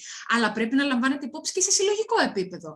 Αυτό σημαίνει ότι κάθε πολιτική, κάθε προϋπολογισμός, κάθε υπουργική απόφαση πρέπει να ελέγχεται για το αν έχει επίδραση στον πληθυσμό των παιδιών και να αξιολογείται, να μετριέται και να αποτυπώνεται η επίδραση αυτή, η οποία θα πρέπει να δημοσιεύεται επίσης. Αποτελεί συγχρόνως δικαίωμα, νομική αρχή και κανόνα. Περιλαμβάνει την ακρόαση της γνώμης του παιδιού, αλλά πότε? Αφού το ενημερώσουμε και το ενδυναμώσουμε. Δεν φωνάζουμε το παιδί για να το ρωτήσουμε με ποιον θέλει να μείνει, ας πούμε, χωρίς να έχουμε δουλέψει πρώτα με το παιδί, έτσι, χωρίς να το έχουμε ενδυναμώσει. Λαμβάνεται υπόψη πάντα η ανάγκη διατήρησης της οικογενειακής ενότητας και των κοινωνικών σχέσεων του παιδιού. Με λίγα λόγια, τι λέει? Σεβόμαστε την προσωπικότητα του παιδιού. Έχει ήδη μια προσωπικότητα, ανεξαρτήτως ηλικία. Λαμβάνεται υπόψη η διάσταση του χρόνου για τα παιδιά, γιατί αλλιώς μετράει ο χρόνος για εσάς, αλλιώς για εμένα και αλλιώς για ένα παιδί 10 ετών. Έτσι. Η απομάκρυνση από την οικογένεια, ακόμα και για λίγες μέρες, μπορεί να είναι πολύ τραυματική και να φαντάζει αιώνας για ένα μικρό παιδί. Εξασφαλίζεται η διεπιστημονικότητα στην αξιολόγηση και η κατάρτιση των επαγγελματιών, και βέβαια προβλέπονται μηχανισμοί επαναξιολόγησης, δηλαδή ό,τι βγάζουμε σαν συμπέρασμα δεν το βγάζουμε άπαξ, ερχόμαστε ξανά και ελέγχουμε τον εαυτό μας, ελέγχουμε την προσαρμογή του παιδιού, ελέγχουμε την πρόοδο. Σε μια ιδανική εκδοχή λοιπόν, Οι υπηρεσίες όλες συνεργάζονται πολύ μεταξύ τους, παρέχουν υποστήριξη στην οικογένεια και με ψυχοθεραπευτική διασύνδεση. Προσοχή εδώ. Επειδή όλα αυτά τα ευρωπαϊκά προγράμματα και όλες αυτές οι χρηματοδοτήσεις ευνοούν πολύ αποσπασματικές σχέσεις στην κοινότητα, δηλαδή με λίγα λόγια ψυχολόγο για 1 μήνα, ψυχολόγο 1 φορά το μήνα, ψυχολόγο που αλλάζει, κοινωνικό λειτουργό που φεύγει και έρχεται άλλος συμβασιούχος που δεν έχει ιδέα και πρέπει να εκπαιδευτεί, θα πρέπει να λάβουμε υπόψη την παράμετρο της βιωσιμότητας και κυρίως της ανάγκης οικοδόμησης σχέσης εμπιστοσύνης με την οικογένεια και τα παιδιά. Και ιδιαίτερη έμφαση βέβαια πρέπει να δίνεται στην πρώιμη παρέμβαση. Τι είναι η πρώιμη παρέμβαση? Το gatekeeping. Πώς φροντίζω ούτως ώστε τα παιδιά να μην καταλήξουν σε ίδρυμα. Δηλαδή, από την πρώτη στιγμή η οικογένεια που ας πούμε αποκτά παιδιά με αναπηρίες, με οποιοδήποτε αναπηρία από το φάσμα, γιατί όπως είπαμε η αναπηρία δεν είναι ένα πράγμα, ενημερώνεται για αυτά που μπορεί να κάνει, διασυνδέεται με υπηρεσίες, με γνώμονα την αυξημένη ευαλωτότητα, όπως γίνεται ας πούμε σε άλλες χώρες. Έτσι. Δεν το έχουμε εμείς εδώ αυτό. Άρα τα χαρακτηριστικά ενός τέτοιου συστήματος είναι πρώτον ότι έχει πρωτόκολλα για να αξιολογεί το συμφέρον του παιδιού. Πού θα πάει σε συγγενική αναδοχή, θα μείνει στο σπίτι του και θα παρακολουθείτε το σπίτι του, θα πάει σε μια δομή μεταβατική και μετά θα πάει για υιοθεσία, γιατί έχει πλήρως απολέσει τη σχέση, την ψυχοσυναισθηματική. Βέβαια χαρακτηρίζεται από πρωτόκολλα για την έγκαιρη αναγνώριση της οικογένειας σε κίνδυνο. Ποιος γονιός όταν πηγαίνει στο κέντρο κοινότητας φαίνεται να διατρέχει κάποιο κίνδυνο. Άρα καταλαβαίνουμε πριν συμβεί η ζημιά την οικογένεια που χρήζει υποστήριξης. Έσχατη λύση, όπως είπα, είναι η απομάκρυνση. Εάν επιλεγεί η φροντίδα που επιλέγεται, η φροντίδα η οποία παρέχεται είναι καταρχήν οικογενειακού χαρακτήρα και πάντα το παιδί προσεγγίζεται με τρόπο φιλικό, ενημερώνεται σε κάθε στάδιο της διαδικασίας, το σεβόμαστε, το προσεγγίζουμε με το βαθύ σεβασμό που του αρμόζει. Λοιπόν, στην Ελλάδα σήμερα δεν έχουμε υπηρεσίες. Οι επαγγελματίες τους οργανισμούς τοπικής αυτοδιοίκησης πρώτου και δευτέρου βαθμού δεν επαρκούν για την κάλυψη των αναγκών των παιδιών, δεν θα αναλωθώ σε αυτό, αλλά δεν έχουμε ούτε στο επίπεδο της πρόληψης ή της διερεύνησης επαγγελματίες, ούτε στο επίπεδο της εποπτείας των ιδρυμάτων και της εποπτείας των οικογενειών που έχουν παιδιά σε αναδοχή. Δεν έχει δοθεί μέχρι σήμερα καμία προσοχή στην πρώιμη παρέμβαση. Υπάρχει ένα πιλωτικό πρόγραμμα το οποίο προαναγγέλλεται και θα δούμε την εφαρμογή του. Οι επαγγελματίες δεν έχουν καμία τροφοδότηση, καθόλου συστηματικές επιμορφώσεις, καθόλου επιστημονική εποπτεία. Δεν έχουμε αρκετές ειδικότητες. Έχουμε πάρα πολλές υπηρεσίες που στελεχώνονται μόνο από κοινωνικούς λειτουργούς. Σε πολλές περιπτώσεις δεν ακούγεται το παιδί. Η ανομοιογένεια είναι τρομακτική. Πρέπει να σας πω ότι υπάρχουν υπηρεσίες που ακούν το παιδί, υπηρεσίες που δεν το ακούν ποτέ, γιατί δεν πέφτει μέσα στο ωράριό τους. Υπηρεσίες που πηγαίνουν μετά από εισαγγελική εντολή να ελέγξουν. Υπηρεσίες που πηγαίνουν μετά από απλή ενημέρωση, όπως προβλέπει ο νόμος. Υπηρεσίες οι οποίες εφαρμόζουν τελείως διαφορετική διαδικασία στην αξιολόγηση του συμφέροντος και ούτω καθεξής. Και βέβαια η διοικητική αυτοτέλεια των ΟΤΑ μας περιπλέκει ακόμα περισσότερο αυτό το κουβάρι, μαζί βέβαια με το ανερμάτιστο των διατάξεων, οι οποίες είναι σκορπισμένες παντού και δεν μπορεί κανένας να ξεχωρίσει την ήρα από το στάρι. Άρα οι παρεμβάσεις μας μέχρι στιγμής στο σύστημα παιδικής προστασίας, που είναι κατεφημισμόν σύστημα, όχι εν της πράγμαση σύστημα, χαρακτηρίζονται από αποσπασματικότητα και από τρομακτική έλλειψη βιωσιμότητας. Συνοχής. Το κυρίως μοντέλο εξωοικογενειακής φροντίδας είναι το ιδρυματικό στη χώρα μας, δηλαδή με το που απομακρύνουμε ένα πεδίο, ο εισαγγελέας ψάχνει κλίνη σε δομή κλειστού τύπου. Αυτό κάνουμε αυτή τη στιγμή στην Ελλάδα. Όμως όλα τα ιδρύματα, ανεξαρτήτως των πληροφοριών που φτάνουν στα αυτιά σας, έτσι όλες αυτές τις μέρες, είναι de facto κακοποιητικά. Δεν χρειάζεται δηλαδή να εστιάσουμε στην κακοποίηση που ασκείται από το προσωπικό ή από άλλα παιδιά, η οποία είναι και πολύ πιθανό να συμβεί, να λάβει χώρα. Μας αρκεί το γεγονός του ότι η απουσία προσώπου αναφοράς για το παιδί, δηλαδή η ματιά του αποκλειστικού φροντιστή, είναι κακοποιητική. Είναι δηλαδή σε τέτοιο βαθμό παραμελητική, που δημιουργεί προσκόμματα, υπονομεύει την πλήρη ανάπτυξη, σύμφωνα με τις προβλέψεις της σύμβασης, για να συνδέσω και τη θεωρία με την πράξη, υπονομεύει την πλήρη ανάπτυξη του παιδιού που θα βρεθεί εκεί. Και όσο πιο πολύ μείνει, τόσο πιο πολύ την υπονομεύει. Όσο πιο νωρίς βρεθεί σε ίδρυμα, τόσο πιο άσχημη είναι η πρόγνωση. Έτσι, όσο λιγότερα εργαλεία χρησιμοποιούμε για την αποκατάσταση και τη θεραπεία των τραυμάτων, τόσο πιο πολύ αφήνουμε το παιδί μόνο του στην μοίρα του. Ο συνήγορος έχει επισημάνει πληθώρα και άλλων παραβιάσεων, οι οποίες έτσι δεν είναι αρκετά γνωστές στο ευρύ κοινό και θέλω να τις μοιραστώ λίγο σήμερα μαζί σας. Τα παιδιά στα ιδρύματα πολύ συχνά δεν έχουν φροντίδα προς την εκπαιδευτική τους ένταξη, η οποία είναι εκ των όνου κάνευ συνθήκη για την κοινωνική τους συμπερίληψη, για να πάνε μπροστά. δεν έχουν φροντίδα σε ό,τι αφορά τα ζητήματα ψυχικής υγείας, δεν έχουν φροντίδα σε ό,τι αφορά την κοινωνικοποίησή τους. Αισθάνονται παιδιά σε δεύτερη μοίρα σε σχέση με όλα τα υπόλοιπα. Δεν έχουν καμία ενίσχυση της σχέσης με τη βιολογική οικογένεια πάρα πολύ συχνά ή παρεμποδίζει τη σχέση τους με το κοινωνικό περιβάλλον και αισθάνονται εντελώς εγκλωβισμένα. Ένα μικρό περιστατικό, δεν θέλω να υπερβώ το χρόνο για να πάω και στην αναδοχή. Μας είπε μια εθελόντρια σε κάποιο πλαίσιο έρευνας ότι πήρε ένα παιδί το οποίο το προσωπικό δεν το πήγαινε στο νοσοκομείο, ενώ φαίνεται να αντιμετώπιζε προβλήματα στη γενετική περιοχή λόγω της νυχτερινής ενούρησης. Το πήγε στο νοσοκομείο και όταν το είδανε στο νοσοκομείο, της είπαν θα σε πάμε στον εισαγγελέα γιατί προκύπτει κακή άσκηση της γονικής μέριμνας και θα το κρίνει ο εισαγγελέας. Και τους είπε, έχετε απόλυτο δίκιο, το παιδί έχει αφαιθεί πάρα πολύ καιρό, αλλά εγώ εθελόντρια είμαι, δεν είμαι σε ίδρυμα. Και της είπανε, αν είσαι σε ίδρυμα, είμαστε ok, δεν υπάρχει πρόβλημα, καταλαβαίνουμε, έχουν πολλά παιδιά. Καταλαβαίνετε ότι και το σύστημα έχει δημιουργήσει τέτοιου είδους αντανακλαστικά με τρόπο που να μην ευνοεί καθόλου την ομαλή ανάπτυξη και το συμφέρον των παιδιών που διαβιούν σε δομές κλειστού τύπου. Για όλους αυτούς τους λόγους και οι προδιαγραφές αντιμετωπίστηκαν θετικά από το συνήγορο, παρότι χρήζουν βελτίωση σε αρκετά σημεία, και ο νόμος 4837 αναφορικά με τη θεσμοθέτηση της υποχρέωσης περιστατικών κακοποίησης από τα ιδρύματα είναι ένα θετικό βήμα. Δεν χρειαζόταν βέβαια να το επισημάνουμε, αλλά να που τελικά και ο νόμος παίζει το δικό του ρόλο. Ο θεσμός της αναδοχής δεν υπάρχει από το 2018, υπάρχει και μια τέτοια αίσθηση. Χρήσιμο είναι να πούμε ότι ρυθμίζεται στον αστικό κώδικα στα άρθρα που βλέπετε και ότι το 1655 λέει ότι όταν τρίτοι έχουν την πραγματική φροντίδα του προσώπου του ανηλίκου, οι ένομες σχέσεις μεταξύ του ανηλίκου και της φυσικής οικογένειας και ιδίως οι αρμοδιότητες από τη γονική μέριμνα παραμένουν αμετάβλητες. Τι σημαίνει αυτό? Σημαίνει ότι ο νομοθέτης ήθελε καταρχήν να φτιάξει ένα θεσμό υποστήριξης της βιολογικής οικογένειας. Δηλαδή, για όσο καιρό εσείς δεν μπορείτε να φροντίσετε το παιδί, να μεσολαβήσει ένα πρόσωπο το οποίο θα αναλάβει τη φροντίδα του, θα μπορεί να καλύψει τις ανάγκες του και μόλις αποκατασταθεί το πρόβλημα, μπορείτε να πάρετε το παιδί σας πίσω. Παρόλα αυτά, στη χώρα μας αντιμετωπίστηκε περισσότερο σαν προστάδιο της τεκνοθεσίας η αναδοχή και λιγότερο σαν θεσμός υποστηρικτικός της οικογένειας. Γιατί για να υπάρξει θεσμός υποστηρικτικός της οικογένειας, κάποιος πρέπει να υποστηρίξει την οικογένεια. Διαφορετικά, δεν νομίζω ότι υπάρχει νόημα να μιλάμε για ενδιάμεσες λύσεις. Λοιπόν, διακρίνεται σε πάρα πολλά είδη, πρέπει να σας πω. Μπορεί να γίνει με σύμβαση, μπορεί να γίνει με δικαστική απόφαση, μπορεί να είναι συγγενική αναδοχή, η οποία πρέπει να προτιμάται όταν το πρόσωπο είναι κατάλληλο. Υπάρχει απλή παραδοσιακή αναδοχή, με βάση τη φροντίδα μπορεί να είναι επίγουσα, μπορεί να είναι επαγγελματική, που θα σας πω δύο κουβέντες για την επαγγελματική, γιατί μας αφορά πολύ, ανακούφιση, σοφρονιστική, βραχυπρόθεσμη, μεσοπρόθεσμη κτλ.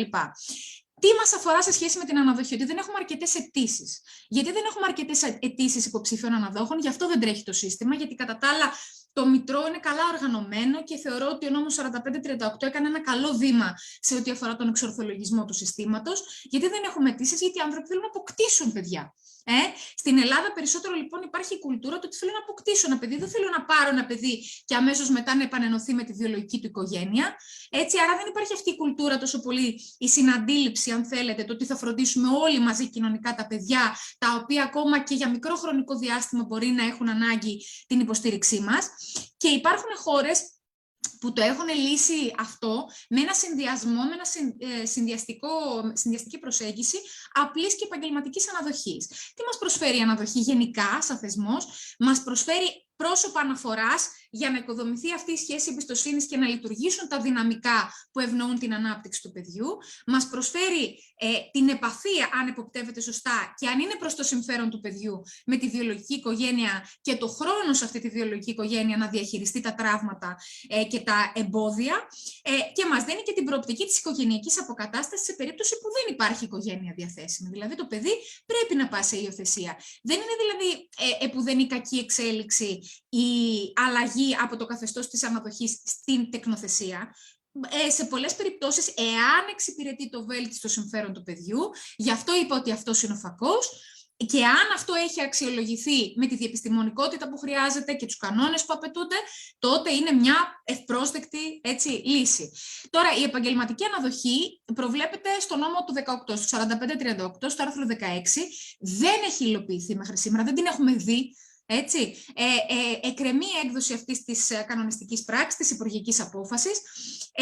Προωθείται αυτή τη στιγμή η τροποποίηση της διάταξης και διεύρυνση της ισχύως της επαγγελματικής αναδοχής, του θεσμού δηλαδή, ούτως ώστε να μην τοποθετείται μόνο με δικαστική απόφαση το παιδί και να περιλαμβάνει παραπάνω κατηγορίες παιδιών, όχι μόνο αυτά με αναπηρία ή με ψυχικές, ψυχιατρικές διαταραχές, αλλά διατυπώνουμε πάλι τον προβληματισμό μας για την αποσπασματικότητα. Δηλαδή, αν είναι να πληρώσουμε όλο αυτό σαν πρόγραμμα από το Ταμείο Ανθεκτικότητας και Ανάκαμψης μόνο για 2 χρόνια, ποιο είναι το μέλλον του θεσμού? Τι κίνητρα δίνουμε στους επαγγελματίες? Χώρες που εφαρμόζουν το θεσμό ενδεικτικά και όχι εξαντλητικά είναι η Ιταλία, η Ολλανδία, η Φινλανδία, η Γαλλία, η Αυστρία, η Σλοβενία, η Κροατία και βέβαια υπάρχουν και πολλές άλλες. Το κριτήριο ανάμεσα στην επαγγελματική και στην απλή αναδοχή, δηλαδή η διάκριση, είναι καμιά φορά κάπως λεπτή. Έχει να κάνει με την κατάρτιση και την εμπειρία του επαγγελματία, όπως επίσης, δηλαδή αν αυτή απαιτείται εξειδικευμένα στον νόμο, καθώς επίσης και με το καθεστώς της αμοιβής του προφανώς.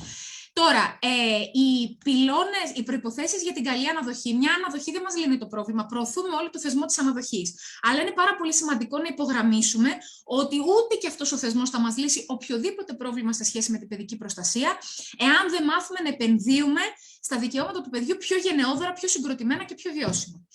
Άρα, χρειαζόμαστε υπηρεσίες που μπορούν να υποστηρίζουν την οικογένεια και την οικογένεια που έχει παιδί σε αναδοχή και τη βιολογική οικογένεια, δηλαδή διαθέτουν όλα αυτά που γράφω εδώ, μπορούν να εποπτεύουν επίσης την εξέλιξη της διαδικασίας, επαναξιολογούν συστηματικά, δεν αφήνουν το παιδί στην τύχη του άπαξ και τοποθετήθηκε, ενδυναμώνουν το παιδί, το ακούνε και σέβονται τη γλώσσα του, άρα δεν πάνε να μιλήσουν με νομικούς όρους σε ένα παιδί 10 ετών για να το εξηγήσουν τι συμβαίνει. Τα έχουμε δει όλα αυτά που σας λέω και βέβαια πάντα εξασφαλίζουν πολλαπλά σημεία εισόδου για τα παράπονα των παιδιών, ώστε να καθίστανται από την αρχή γνωστές οι παραβιάσεις των δικαιωμάτων τους. Διότι δεν υπάρχει κανένα δικαίωμα αν δεν υπάρχει μηχανισμός αποκατάστασης. Εγώ μπορώ να σας πω, κυρία Γιαταγάνο, ότι έχετε και αυτό το δικαίωμα και το άλλο δικαίωμα και το παράλληλο δικαίωμα, αλλά θα μου πείτε και άμα μου το παραβιάσουν, τι θα κάνω, πού θα πάω, πού θα στραφώ? Άμα δεν έχω απάντηση, καλή απάντηση σε αυτό το ερώτημα, τότε δεν προστατεύω τα δικαιώματά σας. Λοιπόν, κλείνω λέγοντας ότι υπάρχουν κάποιες αντιλήψεις εκεί έξω, τις οποίες πρέπει σιγά σιγά συλλογικά να αποδομούμε. Η πρώτη πεποίθηση, ας πούμε, είναι ότι ορισμένα ιδρύματα είναι καλά. Εντάξει, βρε παιδιά, δεν είναι όλα τα ιδρύματα το ίδιο πράγμα. Ξαναλέμε ότι η φύση της ιδρυματικής φροντίδας είναι κακοποιητική για το παιδί. Και δεν το λέμε μόνο εμείς, το λέει επιστήμη, το λέει βιβλιογραφία, είναι κατακτημένο πλέον αυτό. Άρα δεν θα πρέπει λίγο να μπερδεύουμε το γεγονός ότι υπάρχουν ιδρύματα τα οποία δεν είναι γνωστά για ακραίες κακοποιήσεις ή για ακραίες παραβιάσεις, με το γεγονός ότι είναι καλά για τα παιδιά. Μην το μπερδεύουμε αυτό.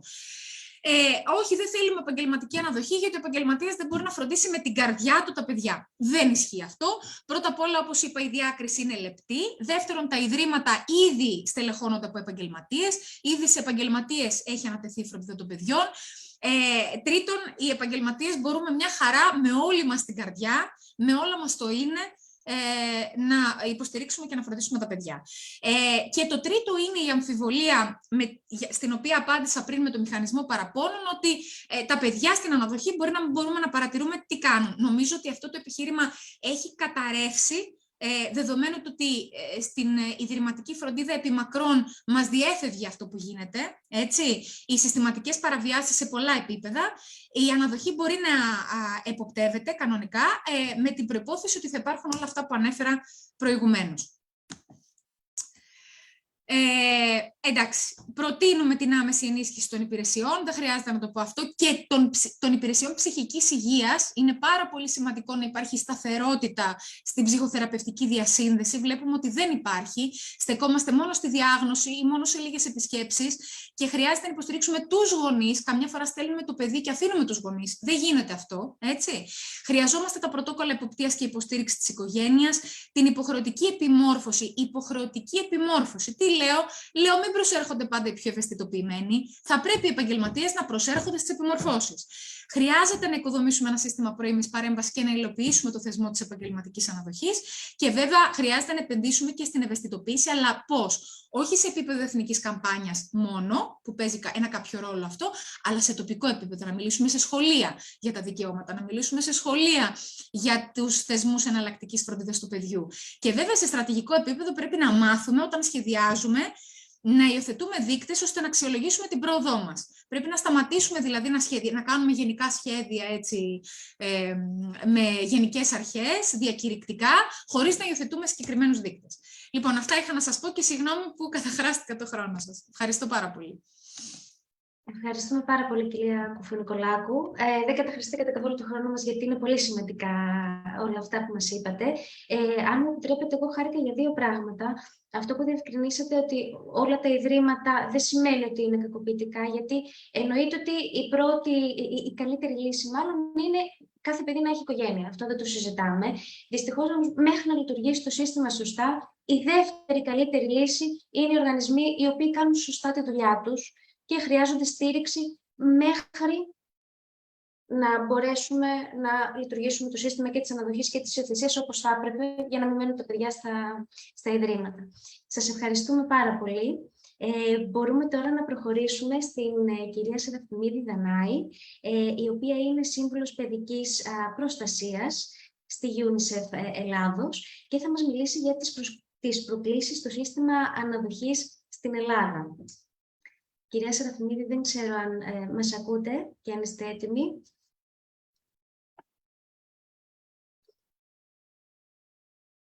Ωραία, νομίζω ότι υπάρχει κάποιο τεχνικό πρόβλημα. Μπορούμε να προχωρήσουμε τότε στον κύριο Δήμου Ανδρέα, ο οποίος είναι συνεργάτης της Ειδικής Γραμματείας Προστασίας Ασυνόδευτων Ανηλίκων του Υπουργείου Μετανάστευσης και Ασύλου και θα μας μιλήσει για τη σημασία της αναδοχής. Και τώρα μπορούμε να πούμε και επίσημα ότι μπαίνουμε και στο κύκλο της αναδοχής για τα ασυνόδευτα παιδιά. Ότι θα μιλήσουμε έτσι και λίγο πιο συγκεκριμένα. Καλησπέρα σας, κύριε Δήμου. Καλησπέρα σας και από μένα. Ισχύει. Βέβαια, οι προηγούμενοι εισηγητές ήταν καταιγιστικοί. Δηλαδή, θέλω να πω ότι ακριβώς έχουν περιγράψει ό,τι είναι απαραίτητο και προϋπόθεση, αλλά και στην ουσία του και για τα παιδιά εν γέννη, αλλά και για τα παιδιά ιδιαίτερα με αναπηρία.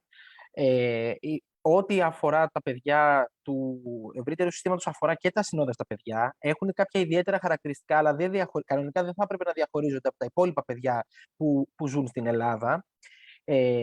Να πω δύο λόγια πρώτα για την Ειδική Γραμματεία, ότι συστάθηκε με το Προεδρικό Διάταγμα το 2020, στις αρχές του 2020, το 2018, και στη συνέχεια, κατά τα τέλη του 2020, ορίστηκε η διάρθρωσή της και χωρίστηκε με 4 τμήματα.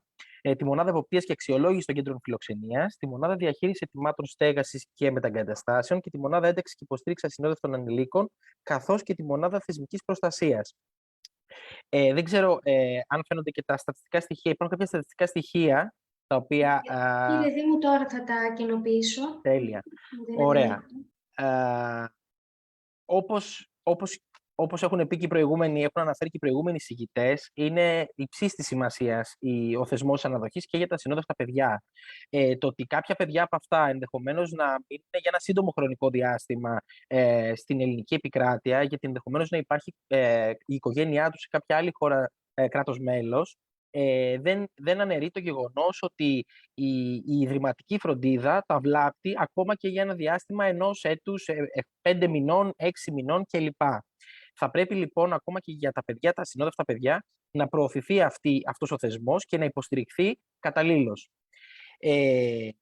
Τώρα θα κάνω μια μικρή παρένθεση, η οποία όμως έρχεται να πλαισιώσει την όλη ανάγκη για ενίσχυση της αναδοχής, γιατί βρισκόμαστε και στην θέση ότι υπολείπεται και ο θεσμός της Επιτροπής για τα ασυνόδευτα παιδιά. Δυστυχώς, το σύστημα το οποίο λειτουργεί μέχρι και σήμερα, να πούμε έτσι, είναι ότι προσωρινός επίτροπος των ασυνόδευτων παιδιών που εισέρχονται στην ελληνική επικράτεια είναι ο εισαγγελέας κατά τόπον αρμόδιος. Δηλαδή, εκεί που βρίσκονται τα παιδιά, ο κατά τόπον αρμόδιος, μάλλον προσωρινός επίτροπος του παιδιού είναι ο κατά τόπον αρμόδιος εισαγγελέας. Υπό αυτό το πρίσμα, λοιπόν, υπάρχει μια αντικειμενική δυσκολία στο να υποστηριχθούν και να καλυφθούν όλες οι ανάγκες που θα έπρεπε να καλύπτονται για το κάθε παιδί αυτό ξεχωριστά και φυσικά εννοείται, όπως ανέφερε και η κυρία Κουκονικολάκου, να υποστηριχθούν και να προστατευτούν και να διασφαλιστούν τα δικαιώματά του.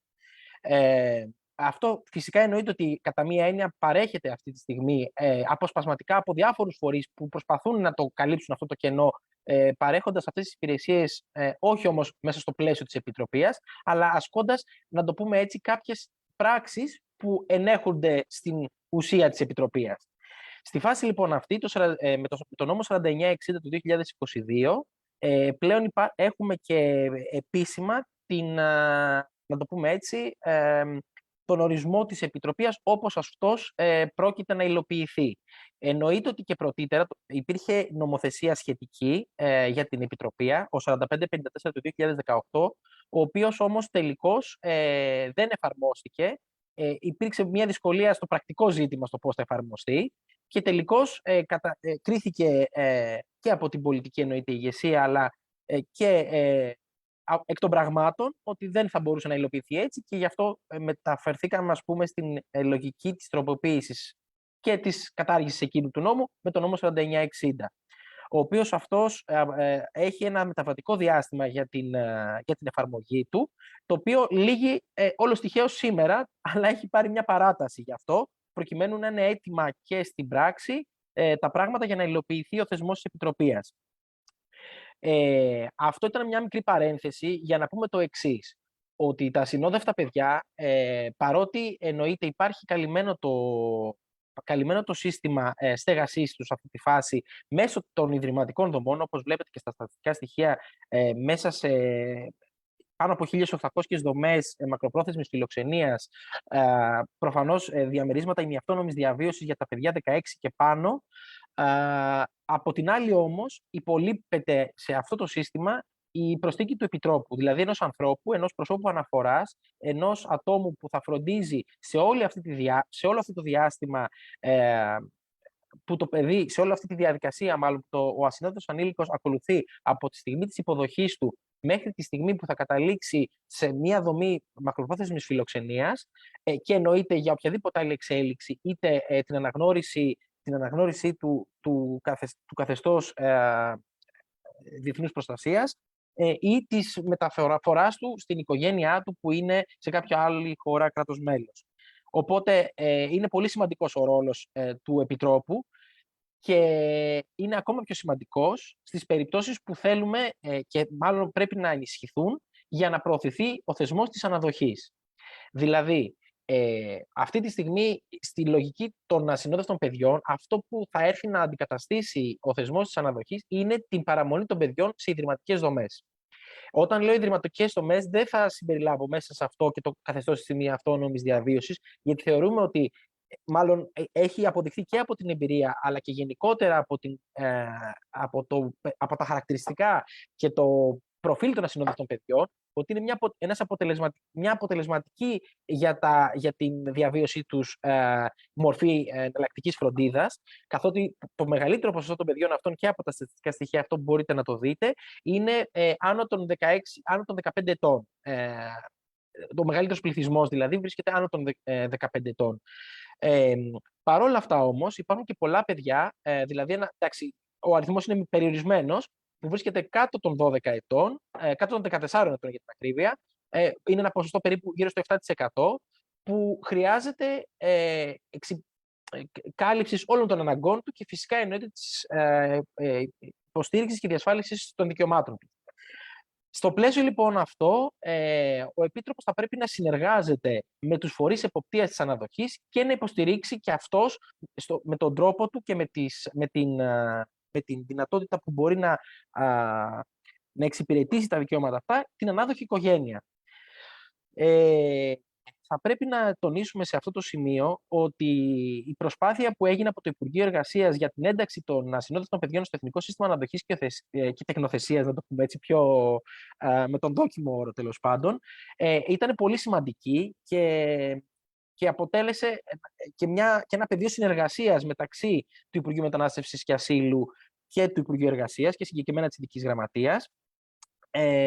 Από το 2021 ξεκίνησε αυτή η προσπάθεια για να δούμε τον πιο δόκιμο τρόπο που θα μπορούσε να υλοποιηθεί. Γι' αυτό και επιλέχθηκε μια σταδιακή ένταξη των ασυνόδευτων παιδιών στο Εθνικό Σύστημα και Αναδοχής και Υιοθεσίας, δηλαδή προτεραιοποιώντας φυσικά τις μικρότερες ηλικίες 0 έως 12 ετών και κατόπιν εορτής, αφού αυτό έχει προχωρήσει με ένα θετικό τρόπο, την επέκταση αυτού για τα παιδιά 12 έως 15 ετών.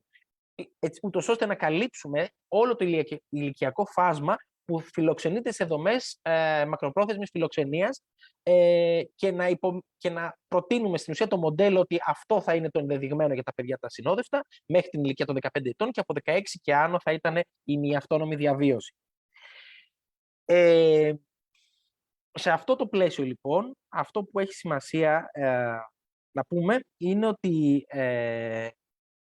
ότι η αναδοχή, λοιπόν, έτσι όπως έχει ειδωθεί και προβλέπεται να καλύπτεται, είναι μέσω, λοιπόν, των δομών φιλοξενίας, δηλαδή τα ασυνόδευτα παιδιά θα προκρίνονται μέσα από τις δομές φιλοξενίας με την ανάρτηση του ΑΣΟΑ τους στο Eninet, έτσι, όπως δηλαδή γίνεται και για τις μονάδες παιδικής προστασίας και στη συνέχεια θα προωθείται η διαδικασία για την αναδοχή.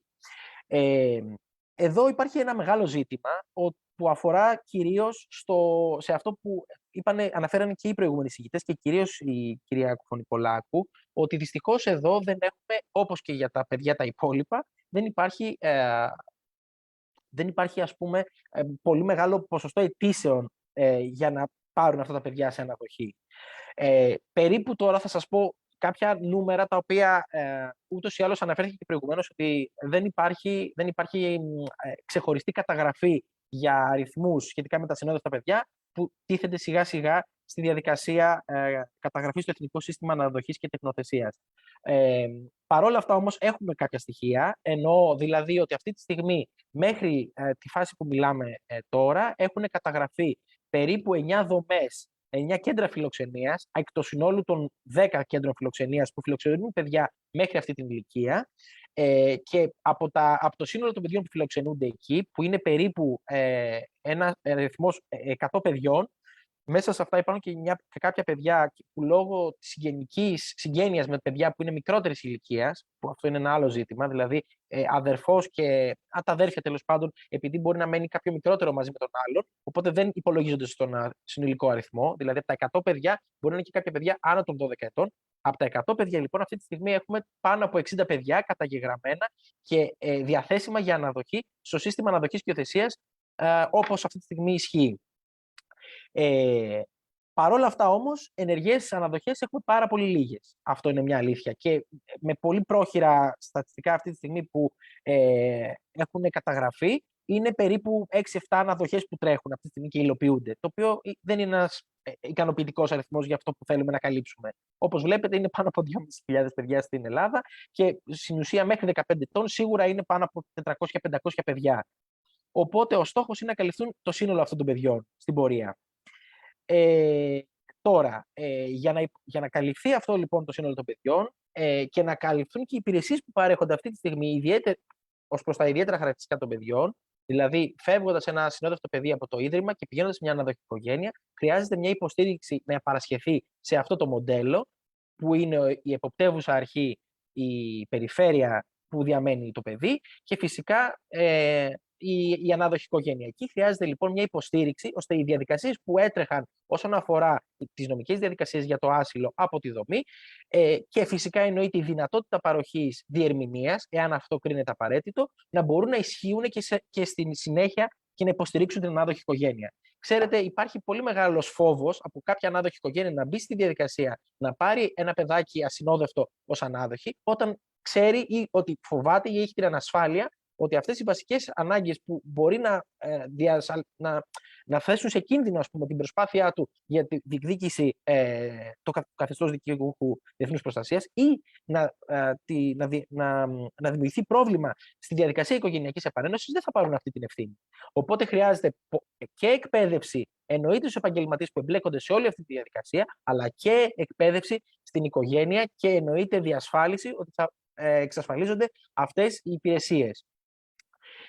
Και γι' αυτό εδώ, ξαναπάω στην αρχή που έκανα την παρένθεση αυτή, ο Επίτροπος θα παίξει πολύ σημαντικό ρόλο να παρέχει αυτή, κατά μία έννοια, τη διασφάλιση ότι υπάρχει και ένας άλλος άνθρωπος που μπορεί να υποστηρίζει τα ασυνόδευτα παιδιά αυτά και ο οποίος αυτός θα υπάρχει με ένα εύρος υποστήριξη από πίσω του, με φορείς οι οποίοι θα είναι εκπαιδευμένοι στην παροχή αυτών των υπηρεσιών, ώστε να έρθουν και να υποστηρίξουν το μοντέλο της αναδοχής. Αυτό φυσικά μέχρι και να υλοποιηθεί, αλλά και να αποκτήσει σάρκα και οστά και να μπορέσει να μπει και στην κουλτούρα των Ελλήνων, ότι και οποιονδήποτε άλλον μένουν στην Ελλάδα, είτε και στην ελληνική επικράτεια νομίμως, να μπορέσει να ενισχυθεί και να ευαισθητοποιηθεί ο πληθυσμός αυτός για να μπορέσει να αναπτυχθεί μεγαλύτερο ποσοστό αιτήσεων για να υποστηριχθούν αυτά τα παιδιά. Επειδή είναι πολλά που μπορούμε να πούμε ακόμα, παρόλα αυτά νομίζω ότι καταλαβαίνουμε όλοι από όλα αυτά που ανέφερα ότι είναι υψίστης σημασίας στο να υποστηριχθούν και αυτά τα παιδιά μέσα από αυτές τις διαδικασίες στο σύστημα της αναδοχής και να μπορέσουμε τελικώς να μιλάμε για μια ουσιαστική αποϊδρυματοποίηση στην Ελλάδα, γιατί όντως αυτή τη στιγμή, ενώ έχουν γίνει κάποιες προσπάθειες, δυστυχώς υπολείπεται ακόμα πολλή δουλειά για να φτάσουμε στο θεμιτό αποτέλεσμα. Αυτά από μένα και σας ευχαριστώ πάρα πολύ. Σας ευχαριστούμε πάρα πολύ, κύριε Δήμου, που ήσασταν εδώ και για την παρέμβασή σας. Μπορούμε να προχωρήσουμε στην κυρία Σεραφιμίδη. Είχε ένα πρόβλημα με τον ήχο και τη σύνδεση. Δεν ξέρω αν μας ακούει τώρα και αν είναι εδώ ή αν συνεχίζει το πρόβλημα.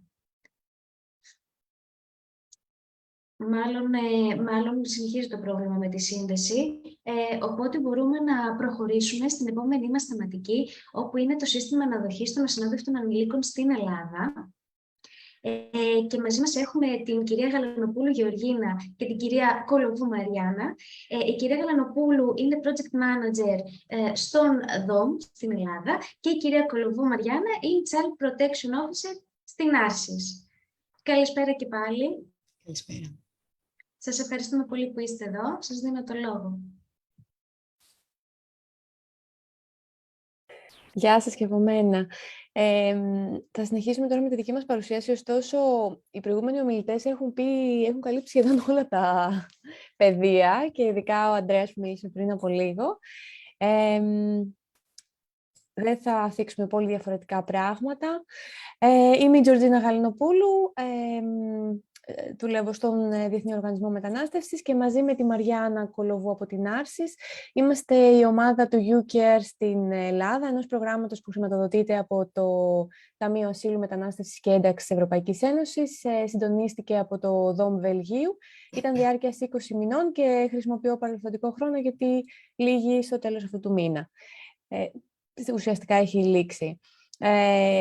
Σκοπός του προγράμματος ήταν να συμβάλλει στην ανάπτυξη και τη βελτίωση εναλλακτικών μη θεσμοθετημένων συστημάτων φροντίδας για ασυνόδευτα παιδιά στο Βέλγιο, τη Γερμανία και την Ελλάδα. Και η προσέγγιση του έχει επίκεντρο το παιδί, την ανταλλαγή καλών πρακτικών, γνώσεων, εμπειριών και έδωσε έμφαση στην ενίσχυση των υπαρχόντων συστημάτων και εργαλείων. Οπότε σήμερα θα σας παρουσιάσουμε τη συνεισφορά του προγράμματος στο σύστημα αναδοχής των ασυνόδευτων ανηλίκων στην Ελλάδα. Τα στατιστικά, τα είδατε και πριν, είναι αυτά που παρουσίασε και πριν ο Ανδρέας, δεν έχουμε μεγάλη διαφορά. Στην ουσία αυτό που θέλουμε να δείξουμε είναι ότι αυτή τη στιγμή βρίσκονται στη χώρα 2.500 ασυνόδευτα παιδιά, η πλειοψηφία είναι αγόρια, όπως είπε πριν και ο Ανδρέας. Έχουμε ένα 7% που είναι κάτω των 14 ετών και χώρες καταγωγής στο Αφγανιστάν, το Πακιστάν και τη Συρία. Τα παιδιά αυτά, η πλειοψηφία τους μένουν σε κέντρα φιλοξενίας ασυνόδευτων ανηλίκων, ενώ τα υπόλοιπα σε άλλες δομές, είτε αυτά είναι με αυτόνομα διαμερίσματα ή κέντρα υποδοχής ή επίγουσες δομές φιλοξενίας. Τώρα, σε σχέση με την ανάδοχη φροντίδα των ανηλίκων, βλέπετε τη διαφάνεια αυτή.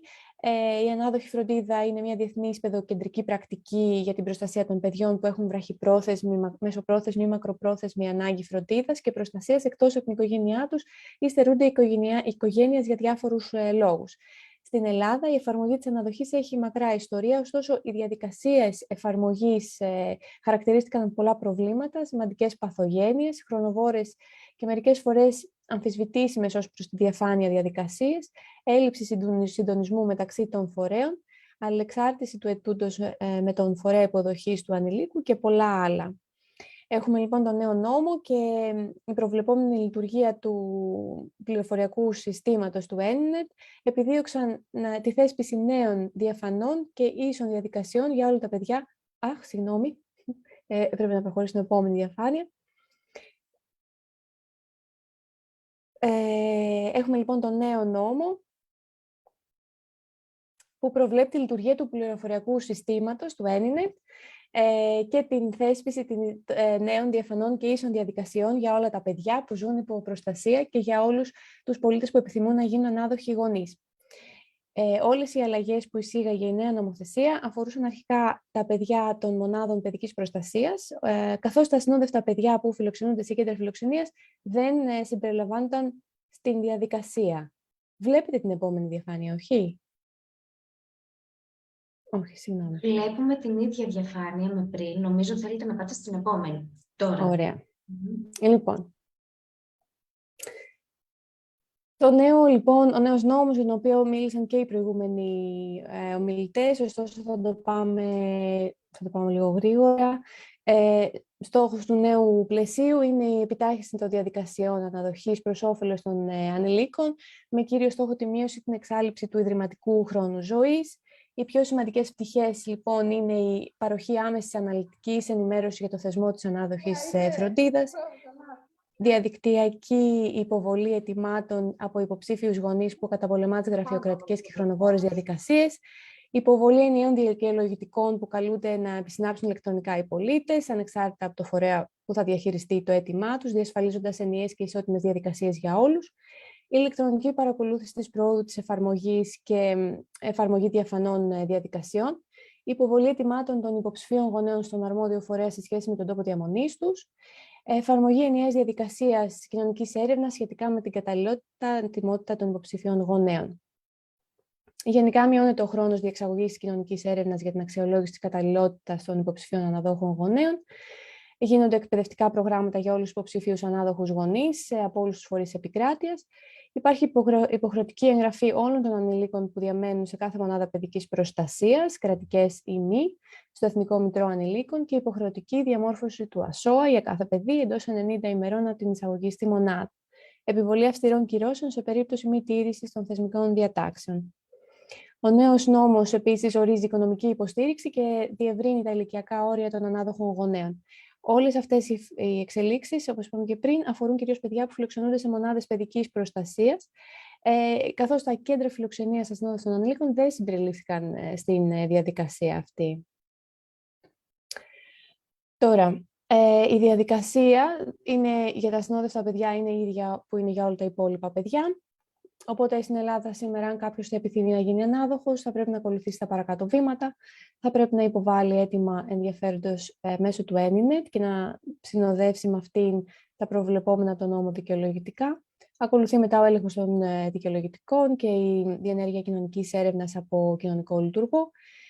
Μετά την κοινωνική έρευνα έχουμε τη εφόσον έχουμε θετική έκφανση, ακολουθεί η παρακολούθηση του εκπαιδευτικού προγράμματος. Και στη συνέχεια οι υποψήφοι εγγράφονται στο Εθνικό Μητρό Ανάδοχων Γονέων. Στη συνέχεια έχουμε τη σύνδεση μεταξύ του ανήλικου ή των ανηλίκων με τους υποψήφιους ανάδοχους, που φυσικά θα πρέπει να ληφθεί υπόψη σε αυτό τα χαρακτηριστικά των ανηλίκων, οι επιθυμίες των υποψηφίων. Στη συνέχεια έχουμε τη γνωριμία του παιδιού και του αναδόχου στον χώρο του παιδιού και μετά τη θετική εισήγηση της Διεπιστημονικής Επιτροπής έχουμε την οριστική απόφαση για την ανάδοχη μέριμνα και δρομολογείται η αντίστοιχη διαδικασία. Τώρα, στο πλαίσιο του YouCare έχουμε εντοπίσει και με όλες τις δράσεις που είχαμε στο πλαίσιο του προγράμματος, που θα μιλήσει και η Μαριάννα για αυτές στη συνέχεια, εντοπίσαμε κάποιες προκλήσεις, κάποια κενά στη διαδικασία. Βασική πρόκληση στην εφαρμογή του θεσμού παραμένει η αντιμετώπιση της ως δευτερεύουσα λύση, καθώς παρόλο που σε σχέση με την ιδρυματική φροντίδα έχει αναμφισβήτητα πλεονεκτήματα. Έχουμε εντοπίσει ότι, όπως και είπαν και οι προηγούμενοι ομιλητές, ότι πρόβλημα είναι η δίκευση, η στελέχωση, οι πόροι, η μεταπαρακολούθηση των περιπτώσεων εφόσον γίνει το συντέριασμα. Στην περίπτωση των ασυνόδευτων ανηλίκων, οι πολιτισμικοί λόγοι είναι ένα θέμα, καθώς αφορά την ταυτότητα των παιδιών. Ο συντονισμός των αρμόδιων αρχών είναι επίσης ένα θέμα. Η εκπαίδευση του προσωπικού και των ανάδοχων φροντιστών σε σχέση συγκεκριμένα με το προφίλ των ανάδοχων παιδιών και τις ανάγκες τους. Και το γεγονός ότι το σύστημα επιτρέπει ταυτόχρονα την υποβολή αίτησης τόσο για την ανάδοχη φροντίδα όσο και για την υιοθεσία. Και πάμε τώρα συγκεκριμένα να δούμε τις δράσεις που κάναμε στο πλαίσιο του προγράμματος UCARE και θα μιλήσει η Μαριάννα γι' αυτό. Καλησπέρα και από εμένα. Λοιπόν, στο πλαίσιο τώρα των ενεργειών συνηγορίας, με στόχο την ανάδυση του θεσμού της αναδοχής ως δυνατότητα αποκατάσταση και για τα συνόδευτα παιδιά, πραγματοποιήσαμε στο πλαίσιο λοιπόν του προγράμματος UCARE συναντήσεις δικτύωση με όλους τους εμπλεκόμενους φορείς. Πραγματοποιήθηκαν συγκεκριμένα 2 διαβουλεύσεις, οι οποίες, στην πρώτη εκ των οποίων παρουσιάστηκε το πρόγραμμα στα συναρμόδια Υπουργεία, που συναντήθηκαν για πρώτη φορά για το σκοπό αυτό. Προτάθηκε η πιλωτική ένταξη των ασυνόδευτων παιδιών της ηλικιακής ομάδας 0 έως 12 στην Εθνική Πλατφόρμα, καθώς και η δημιουργία μιας ομάδας εργασίας με σκοπό την ενημέρωση, τον συντονισμό και την αποφυγή αλληλοεπικαλύψεων, τουλάχιστον σε ό,τι αφορά τα ασυνόδευτα. Στη δεύτερη διαβούλευση, που είχε το χαρακτήρα περισσότερο τεχνική συνάντηση, κλήθηκαν φορείς που εμπλέκονται άμεσα με τη φροντίδα των παιδιών, αλλά και εκπρόσωποι συναρμόδιων Υπουργείων. Συζητήθηκαν τα κενά, οι προκλήσεις, οι δυσκολίες. Και όσα βέβαια συζητήθηκαν κατά την πρώτη διαβούλευση, που είχε και υψηλό επίπεδο εκπροσώπηση, άρα είχαμε μαζί μας την Υφυπουργό, τους Υφυπουργούς μάλλον και από τα 2 Υπουργεία, όπως και την Ειδική Γραμματέα. Και εκεί δόθηκαν κάποιες πρώτες απαντήσεις, οι οποίες συζητήθηκαν και στις δεύτερες συναντήσεις. Ταυτόχρονα λοιπόν με όλα αυτά, εμείς δημιουργήσαμε τα εργαλεία του προγράμματος. Βασικό λοιπόν εργαλείο μας ήταν το εγχειρίδιο «Φροντίζοντας ασυνόδευτα παιδιά μετανάστες». Ενδεικτικά το περιεχόμενό του αφορά το ταξίδι των παιδιών προς την Ευρώπη, την ισχύουσα νομοθεσία για τα ασυνόδευτα παιδιά, τις ανάγκες τους και τον τρόπο που μπορούμε να παρέχουμε φροντίδα στα παιδιά. Όλες αυτές οι διαδικασίες συνέβαιναν σε συνεργασία με το Υπουργείο Εργασίας, καθώς υπήρξε μια πολύ έντονο ενδιαφέρον και ακολούθησαν αργότερα και εκπαιδεύσεις σε συνεργασία και πάλι με τις αρμόδιες υπηρεσίες. Δημιουργήσαμε 3 φυλάδια για τις χώρες καταγωγής, βασικές χώρες καταγωγής των παιδιών. Τα φυλάδια αυτά αποτέλεσαν ένα σημαντικό εργαλείο στα χέρια επαγγελματιών και αναδόχων. Δίνουν πολύ βασικές πληροφορίες για τα παιδιά και το background τους. Δημιουργήσαμε λοιπόν φυλάδια για το Πακιστάν, τη Σομαλία, τη Συρία, αφού πρώτα μελετήσαμε ποιες είναι οι κύριες χώρες καταγωγής των παιδιών. Και αυτά λοιπόν ήρθαν να συμπληρώσουν και 5 επιπλέον φυλάδια που υπήρχαν σε προηγούμενο πρόγραμμα που υλοποίησε ο ΔΟΜ και αφορούσε τις χώρες του Αφγανιστάν, την Ερυθρέα, το Βιετνάμ, το Ιράκ και το Σουδάν. Αυτά τα φυλάδια παρέχουν πληροφορίες για θέματα γλώσσας, πολιτισμού, ευθύμων, φαγητού, θρησκείας και οικογενειακής ζωής και δίνουν αυτή την πρώτη εικόνα στους ανάδοχους και στους επαγγελματίες για τις χώρες των παιδιών και στόχο έχουν να λειτουργήσουν σαν μια πρώτη γνωριμία με τα πολιτισμικά χαρακτηριστικά των χωρών προέλευσης. Αυτά όλα είναι διαθέσιμα βεβαίως στο site του ΔΟΜ και συγκεκριμένα στο site του UCARE. Και δημιουργήσαμε και ένα φυλάδιο για την αναδοχή με πληροφορίες προς τους ανάδοχους γονείς, το οποίο παρέχει βασικές πληροφορίες και συμβουλές σε θέματα, όπως το γιατί εγκαταλείπουν τα παιδιά το σπίτι τους, πώς καλωσορίζουμε ένα παιδί, τι κάνει ένας ανάδοχος, αν το παιδί δεν μιλά τη δική του γλώσσα. Δίνονται συμβουλές σε θέματα υγείας, συναισθηματικής και ψυχολογικής ευεξίας θέματα αναζήτησης των μελών της οικογένειας, συμβουλές στο πώς να καλύψει ο ανάδοχος τις πολιτισμικές και θρησκευτικές ανάγκες του παιδιού και πώς να διαχειριστεί θέματα διακρίσεων. Το εργαλείο αυτό θέλω να πω ότι φάνηκε πολύ χρήσιμο από τους επαγγελματίες που ασχολούνται με την αναδοχή και συμμετείχαν σε εκπαιδεύσεις για τις οποίες θα πω αμέσως μετά και διανεμήθηκαν σε όλες τις περιφέρειες της χώρας.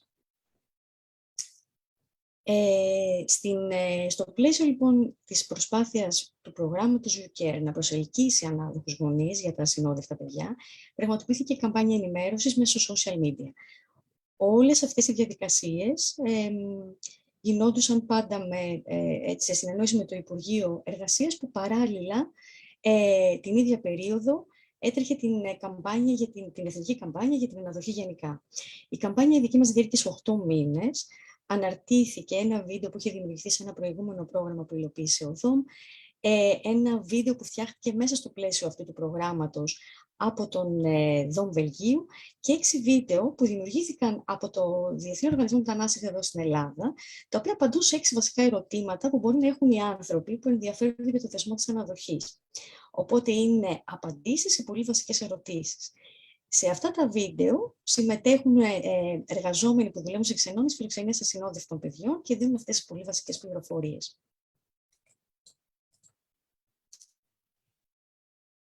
Επίσης, στο πλαίσιο του προγράμματος πραγματοποιήθηκαν και 2 εθνικοί διάλογοι, ένας εκ των οποίων πραγματοποιήθηκε τον Ιούνιο του 2021, με θέμα την αναδοχή και τα ασυνόδευτα παιδιά και έφερε σε επαφή για πρώτη φορά τους κοινωνικούς λειτουργούς των περιφερειών με τις δομές φιλοξενίας ασυνόδευτων ανηλίκων, για τις οποίες ήταν και η πρώτη φορά που έρχονταν σε επαφή με την αναδοχή ως επιλογή αποκατάστασης για τα ασυνόδευτα παιδιά. Ο δεύτερος διάλογος, που πραγματοποιήθηκε το Μάρτιο του 2022, αφορούσε ομιλίες επαγγελματιών με εμπειρία στην αναδοχή από το Βέλγιο και την Ολλανδία. Η θεματολογία λοιπόν αφορούσε καθαρά την εμπειρία του εκάστοτε οργανισμού στην αναδοχή ασυνόδευτων ανηλίκων σε όλα τα στάδια της διαδικασίας. Στην προσέλκυση, στο τέρισμα και στη μεταπαρακολούθηση. Γιατί μιλάμε για οργανισμούς με μακρά εμπειρία και πολύ ενδιαφέρουσα για όλους εμάς που είχαμε την ευκαιρία να την ακούσουμε. Αφού λοιπόν εμείς ολοκληρώσαμε την προσαρμογή των εργαλείων μας, προχωρήσαμε σε εκπαιδεύσεις επαγγελματίες πρώτης γραμμής. Αυτό ήταν μια συμφωνία που κάναμε και για να καλύψει και τις ανάγκες των ανθρώπων που πραγματικά δουλεύουν με τις αναδοχές και είναι κοινωνική λειτουργία των περιφερειών. Έγιναν 4 λοιπόν εκπαιδεύσεις. Σε όλες ήταν παρόν εκπρόσωπος του Υπουργείου Εργασίας που ανέλαβε να λύσει απορίες των επαγγελματιών σε σχέση με το πώς θα πραγματοποιηθεί λοιπόν η συμπερίληψη των ασυνόδευτων στο εθνικό σύστημα. Οι εκπαιδεύσεις διήρκησαν 2 ημέρες έκαστη και ενημέρωσαν τους επαγγελματίες σχετικά με το προφίλ των ασυνόδευτων παιδιών. Έδωσαν πληροφορίες για τις καταστάσεις που έχουν βιώσει στις χώρες καταγωγής τους, στο ταξίδι, το πώς είναι πια στη νέα χώρα, την ισχύουσα νομοθεσία, τις ανάγκες τους, πώς μπορούμε να φροντίσουμε τα παιδιά και πώς να τα υποδεχτούμε ως ανάδοχοι φροντιστές ή πώς να φροντίσουμε ακόμα και τους φροντιστές. Και σε ένα επόμενο σημείο έγιναν 2 εκπαιδεύσεις σε υποψήφιους ανάδοχους γονείς. Έγιναν διαδικτυακά, μία σε συνεργασία με την Περιφέρεια Αττικής και μία με την Περιφέρεια Κεντρικής Μακεδονίας, οι οποίες δημιουργήθηκαν στο πλαίσιο της υποχρεωτικής εκπαίδευσης που πρέπει να λάβει ο υποψήφιος ανάδοχος προκειμένου να εγγραφεί στο Μητρό Ανάδοχων Γονέων.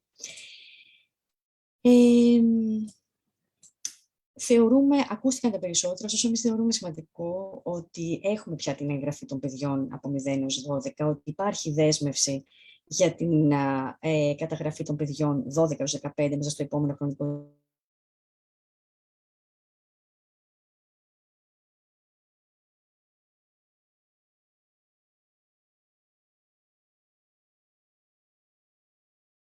Νομίζω ότι αντιμετωπίζουμε ένα πρόβλημα με τη σύνθεση της κυρίας Κολοβού. Κυρία Γαλανοπούλου, δεν ξέρω αν θέλετε να... Ναι, να συνεχίσω εγώ. Στην ουσία, ναι, έχουμε την εγγραφή των παιδιών ηλικίας 0 έως 12, αυτό που αναφέρθηκε και πριν, και έχουμε τη δέσμευση για την εγγραφή της αμέσως μετά ηλικιακής ομάδας 12 έως 15 στο σύστημα, την προσαρμογή του αλγόριθμου της Εθνικής Πλατφόρμας και την προσθήκη επιπλέον κριτηρίων που δείχνουν ότι το παιδί είναι ασυνοδευτό ανήλικο. Και υπήρξε μια συνεργασία του Υπουργείου Εργασίας προκειμένου να καλυφθούν τα κενά στην παροχή τα κενά που έχουμε εντοπίσει, που κυρίως αφορούν τη διερμηνία και την νομική υποστήριξη, όπως και τις εκπαιδεύσεις επαγγελματιών πρώτης γραμμής, τη συνέχιση δηλαδή στην ουσία αυτών που ήδη πιλωτικά είχαμε κάνει στο πλαίσιο του προγράμματος UCare. Μαριάννα, θες να συνεχίσεις να το κάνω? Ναι, όχι, είναι η τελευταία διαφάνεια τώρα. Σωστά. Ωραία. Είναι αυτά τα τεχνικά. Δεν ξέρω. Λοιπόν, αφού ολοκληρώσουμε τις συνδέσεις. Σας διάκοψα, συγγνώμη. Αυτό είναι το πρόβλημα, ότι δεν μπορούμε να ελέγξουμε κάποια πράγματα. Ναι, ισχύει. Ωραία. Τελειώνοντας λοιπόν τις εκπαιδεύσεις, τόσο στους ανάδοχους όσο και στους επαγγελματίες, αυτό που είδαμε ως αυτές τις βασικές ανάγκες που διατυπώθηκαν είναι ότι θα πρέπει να υπάρχει σταθερή εκπαίδευση στο προσωπικό που εργάζεται σε κέντρα φιλοξενίας ασυνόδευτων ανηλίκων σε σχέση με την αναδοχή, το θεσμό και όλες τις σχετικές διαδικασίες, εκπαιδεύσει στο προφίλ των ασυνόδευτων παιδιών σε επαγγελματίες πρώτης γραμμής σε περιφέρειες ιδιαίτερα κοινωνικής πρόνοιας σε όλη την επικράτεια, εκπαιδεύσει υποψήφιους ανάδοχους γονείς για την ταυτότητα, για το προφίλ των παιδιών.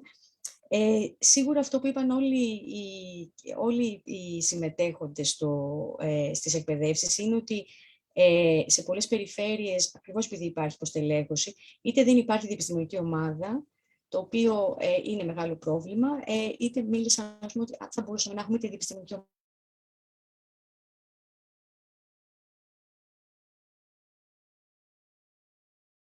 Τι χάσαμε ξανά? Ναι, ξανά για βοήθεια. Μπορώ να συνεχίσω, οπότε ναι, υπήρξε ανάγκη στο να υπάρξει η επιστημονική ομάδα, προκειμένου οι επαγγελματίες να μπορούν έστω να συζητήσουν κάποιες υποθέσεις που έχουν. Και γνωρίζουμε πολύ καλά ότι στο πεδίο αυτό είναι σίγουρα μια ανάγκη των επαγγελματιών, είτε να υπάρχει φυσικά εποπτεία.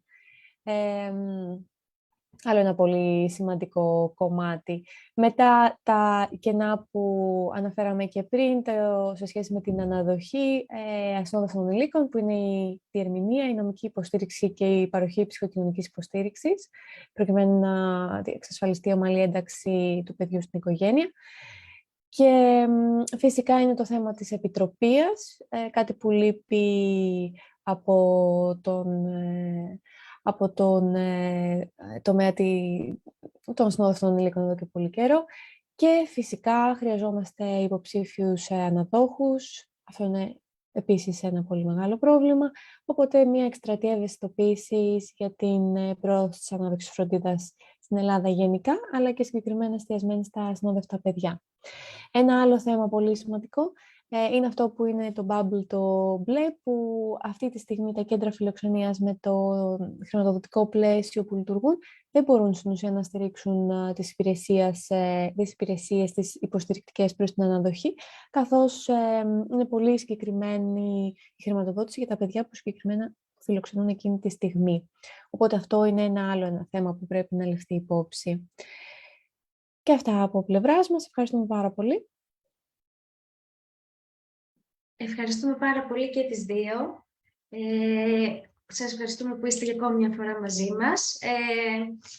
Γεωργία, ευχαρίστηση εκ μέρους μας και την κυρία Κολοβού, που δυστυχώς δεν μας ακούει. Εννοείται, θα την βρω. Θα την βρούμε.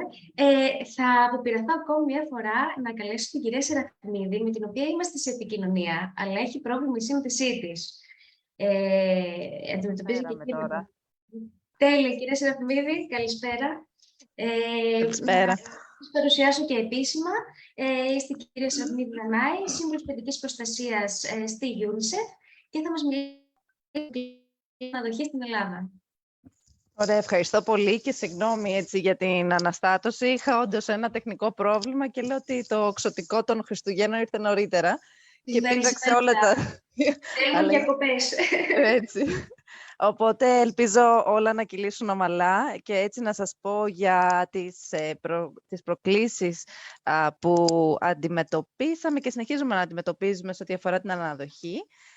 Αλλά πριν από αυτό, να σας πω πολύ λίγα πράγματα για το πρόγραμμα που υλοποιεί η UNICEF και αφορά στο Child Guarantee, την εγγύηση δηλαδή για το παιδί. Και αυτό δεν είναι άλλο παρά μια πρωτοβουλία της Ευρωπαϊκής Επιτροπής που ουσιαστικά στοχεύει να διασφαλίσει ότι τα πιο ευάλωτα παιδιά στην Ευρωπαϊκή Ένωση έχουν τελικά πρόσβαση στην υγεία, την εκπαίδευση, τη φροντίδα, την στέγαση, την επαρκή διατροφή, όλα αυτά δηλαδή τα αναφέρει τα δικαιώματα των παιδιών και με τελικό στόχο δηλαδή την υλοποίηση την προοδευτική, αν θέλετε, υλοποίηση των δικαιωμάτων των παιδιών στην Ευρώπη. Το Child Guarantee στην Ελλάδα είναι για 2 χρόνια. Η πιλωτική του φάση είναι για 2 χρόνια και έχει έτσι κάποιες συγκεκριμένες θεματικές. Η πρώτη, πολύ σχετική και με την αναδοχή, είναι η υποστήριξη της αποϊδρυματοποίησης και η ενίσχυση της φροντίδας στην κοινότητα, γιατί γνωρίζουμε πάρα πολύ καλά ότι όλα αυτά είναι αλληλένδετα. Το δεύτερο είναι η ενίσχυση του συστήματος της αναδοχής, την προώθηση της ημιαυτόνομης διαβίωσης, την ενίσχυση της συμπεριληπτικής εκπαίδευσης, την απόκτηση επαγγελματικών δεξιοτήτων για ευάλωτους νέους και τη δημιουργία νέων δεδομένων για την εφαρμογή εθνικών στρατηγικών που αφορούν δηλαδή την καταπολέμηση της φτώχειας και την κοινωνική ένταξη των ευάλωτων παιδιών. Αυτά κλείνω γενικώς για το Child Guarantee. Αυτό που θα μας απασχολήσει βέβαια από αυτά τα 2 είναι η αποϊδρυματοποίηση και συγκεκριμένα η αναδοχή. Γνωρίζουμε και ακούστηκε και πολύ και από εμάς και από τους προηγούμενους συζητητές νωρίτερα, αλλά και γενικότερα τις τελευταίες μέρες, ότι η ιδέα ότι έτσι ένα καλά οργανωμένο ίδρυμα που παρέχει υψηλών προδιαγραφών, ας πούμε, φροντίδα, δεν είναι ικανό να καλύψει τις συναισθηματικές και τις ψυχικές ανάγκες ενός παιδιού. Είναι παραπλανητικό να νομίζουμε κάτι τέτοιο και η αντίληψη αυτή, επιτρέψτε μου να πω, είναι αναχρονιστική και κοινωνικά παράθεκτη σε έναν βαθμό. Έτσι, η αποϊδρυματοποίηση πλέον αποτελεί ευρωπαϊκή προτεραιότητα και δυστυχώς η Ελλάδα μόλις τώρα αρχίζει και κάνει τα βήματά της. Τα ιδρύματα, ακούσαμε και νωρίτερα, ότι παρουσιάζονται έτσι σαν ένα εναλλακτικό πλαίσιο φροντίδας. Όμως αυτό αφαιρεί τον de facto κακοποιητικό χαρακτήρα τους. Οπότε δεν μιλάμε για ένα ίδρυμα που μπορεί να είναι κακοποιητικό. Υπάρχει κοινή παραδοχή ότι όλα τα ιδρύματα είναι κακοποιητικά, έχουν κακοποιητικό χαρακτήρα για τα παιδιά. Θα έλεγα ότι μία από τις βασικές προκλήσεις που έχουμε για την αναδοχή είναι η αντίληψη τόσο της κοινωνίας μας, όσο και των επαγγελματιών. Δεν θέλω να τους βάλω στο ίδιο καλούπι, αλλά και αρκετών από των επαγγελματιών, έτσι. Και οι επαγγελματίες μέλη της κοινωνίας αυτής είναι. Πρέπει να μας γίνει επιτέλους ξεκάθαρο ότι η αναδοχή δεν είναι υιοθεσία, αλλά ούτε και μετεξελίσσεται σε υιοθεσία πάντα, έτσι. Πρέπει να μας γίνει κατανοητό ότι τα παιδιά τα οποία προορίζονται για αναδοχή έχουν οικογένεια. Χρειάστηκε δηλαδή σε κάποια φάση της ζωής τους, με κάποια εισαγγελική παρέμβαση, να απομακρυνθούν από αυτή λόγω κακοποιητικών συμπεριφορών, παραμέλησης, παραβατικών συμπεριφορών των γονιών τους. Όμως αυτά τα παιδιά, έτσι, αυτό που ακούμε πολύ συχνά, τα εγκαταλειμμένα στα νοσοκομεία, δεν είναι ορφανά παιδιά, είναι παιδιά τα οποία στην πλειοψηφία τους έχουν οικογένεια. Έχει ενδιαφέρον έτσι να δούμε ότι μόνο το 2021 και μόνο από τον κεντρικό τομέα στην Αθήνα, με εντολή της εισαγγελέας, τοποθετήθηκαν σε δομές σε όλη την επικράτεια 166 παιδιά. Αυτά τα παιδιά δυνητικά, ας πούμε, θα μπορούσαν να επιστρέψουν στην βιολογική τους οικογένεια όταν οι λόγοι της απομάκρυνσής τους έτσι εκλείψουν. Οπότε, σκοπός της αναδοχής, νομίζω δεν θα σταματήσουμε ποτέ να το φωνάζουμε, είναι ότι ο χαρακτήρας της αναδοχής και σκοπός της είναι να είναι προσωρινός. Για όσο δηλαδή η επιστροφή τους στην οικογένεια δεν εξυπηρετεί το βέλτιστο συμφέρον τους, τα παιδιά αυτά καλό είναι να βρίσκονται, επιβάλλεται να βρίσκονται σε ένα οικογενειακό πλαίσιο. Ρίχνοντας έτσι, και δεν ξέρω πόσοι από εσάς έχετε επισκεφτεί τη σελίδα που έχει φτιάξει το Υπουργείο και στην οποία έτσι αναρτούνται διάφορα στατιστικά στο παιδί.gov.gr,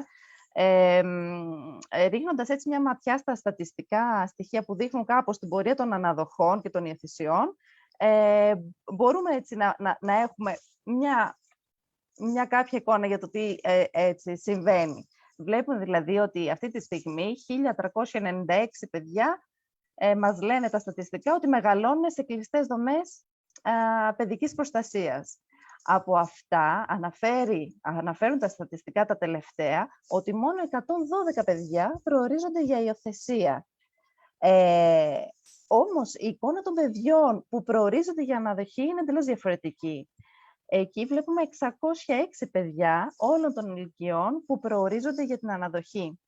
Πράγμα αυτό μας δείχνει ότι για ένα πολύ μεγάλο ποσοστό έτσι, της πλειοψηφίας των παιδιών που μεγαλώνουν σε ιδρύματα, η αναδοχή είναι το μέσο της αποϊδρυματοποίησής τους. Είναι το μέσο για να βγουν από τα ιδρύματα.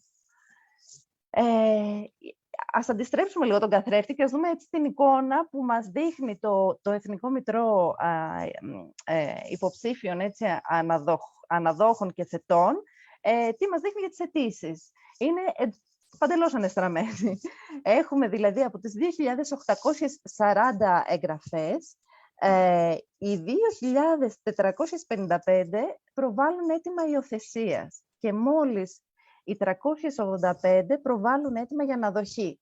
Οφείλουμε να αναγνωρίσουμε ότι έχει υπάρξει μια αύξηση. Θυμάμαι, είχαμε ξανακάνει μια παρουσίαση έτσι, με το ΚΜΟΠ, δεν θυμάμαι τώρα πόσος καιρός πάει.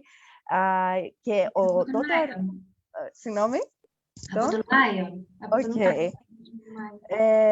Τότε, λοιπόν, ο αριθμός ήταν πολύ λιγότερος. Οπότε, ας αναγνωρίσουμε και τα καλά. Μπορεί η αύξηση στις αναδοχές να είναι μικρή, αλλά υπάρχει μια μικρή σταδιακή αύξηση. Λοιπόν, πάντα μου αρέσει, πρωτού φτάσω στις προκλήσεις, γιατί υπάρχουν πολλές προκλήσεις και πρέπει να τις αναγνωρίζουμε, έτσι παρόλο που αναφέρθηκε και από τη συνήγορο και από τον κύριο Κασκανιώτη και από τον κύριο Δήμου, πάντα να θυμόμαστε λίγο και τα καλά που έτσι έχουν βοηθήσει λίγο αυτό το θεσμό να πάει παραπέρα. Και πρώτα απ' όλα να αναγνωρίσουμε ότι είναι, νομίζω, η πρώτη φορά, η πρώτη χρονιά ή κάνα 2 χρονιές τώρα που μιλάμε για την αναδοχή περισσότερο, που νομίζω ότι ο κόσμος έχει αρχίσει λίγο έστω να ακούει για την αναδοχή, έτσι. Υπήρξαν κάποια θετικά βήματα. Το ένα είναι, ας πούμε, η διεύρυνση των ηλικιακών ορίων που έγινε στην αναδοχή και που αυτό ίσως έτσι άνοιξε το ενδιαφέρον σε περισσότερους ενδιαφερόμενους να καταθέσουν μια αίτηση για αναδοχή. Δίνεται μια οικονομική ενίσχυση για τους αναδόχους, όπου ναι, είναι ένα πολύ θετικό βήμα, όμως οφείλουμε να πούμε, και θα το πούμε και αργότερα, ότι αυτό για να μπορέσει έτσι να διευρυνθεί και να ανοίξει περισσότερο, ίσως θα έπρεπε να διευρυνθεί και αυτό μαζί με την επαγγελματική αναδοχή. Οι προδιαγραφές που υποχρεούνται πλέον, οι προδιαγραφές για τις μονάδες παιδικής προστασίας που υποχρεούνται πλέον οι μονάδες, τα ιδρύματα δηλαδή να ακολουθήσουν, καθορίζουν έτσι μέσα στη λειτουργία τους και το σκοπό τους την αποϊδρυματοποίηση. Είναι πολύ σημαντικό το ότι πλέον υπάρχει αυτό το πλαίσιο, ότι υπάρχει ο ελεγκτικός μηχανισμός, ότι αναφερόμαστε στα δικαιώματα των παιδιών έτσι, και σε προδιαγραφές. Τι άλλο καλό έχει γίνει? Το καλό επίσης το ότι υπάρχει ένα ενιαίο σύστημα που έστω μέχρι τώρα ξέρουμε ότι υπάρχουν τόσα παιδιά στις δομές, ότι τόσα είναι για αναδοχή και τόσα για υιοθεσία. Όλα αυτά σίγουρα επιτρέπουν έτσι μια διαφάνεια στο σύστημα που δεν υπήρχε πριν και που καλό είναι να αναγνωρίσουμε. Υπάρχουν όμως και προκλήσεις και ένα από αυτά που έτσι ακούμε περισσότερο είναι το ότι γιατί δεν έχουμε αρκετούς αναδόχους. Γιατί δεν έχουμε αρκετούς αναδόχους. Ένα που υπόθηκε και που είναι μεγάλη αλήθεια είναι το ότι θεωρείται δικαίωμα του υποψηφίου στην απόκτηση ενός παιδιού. Έτσι.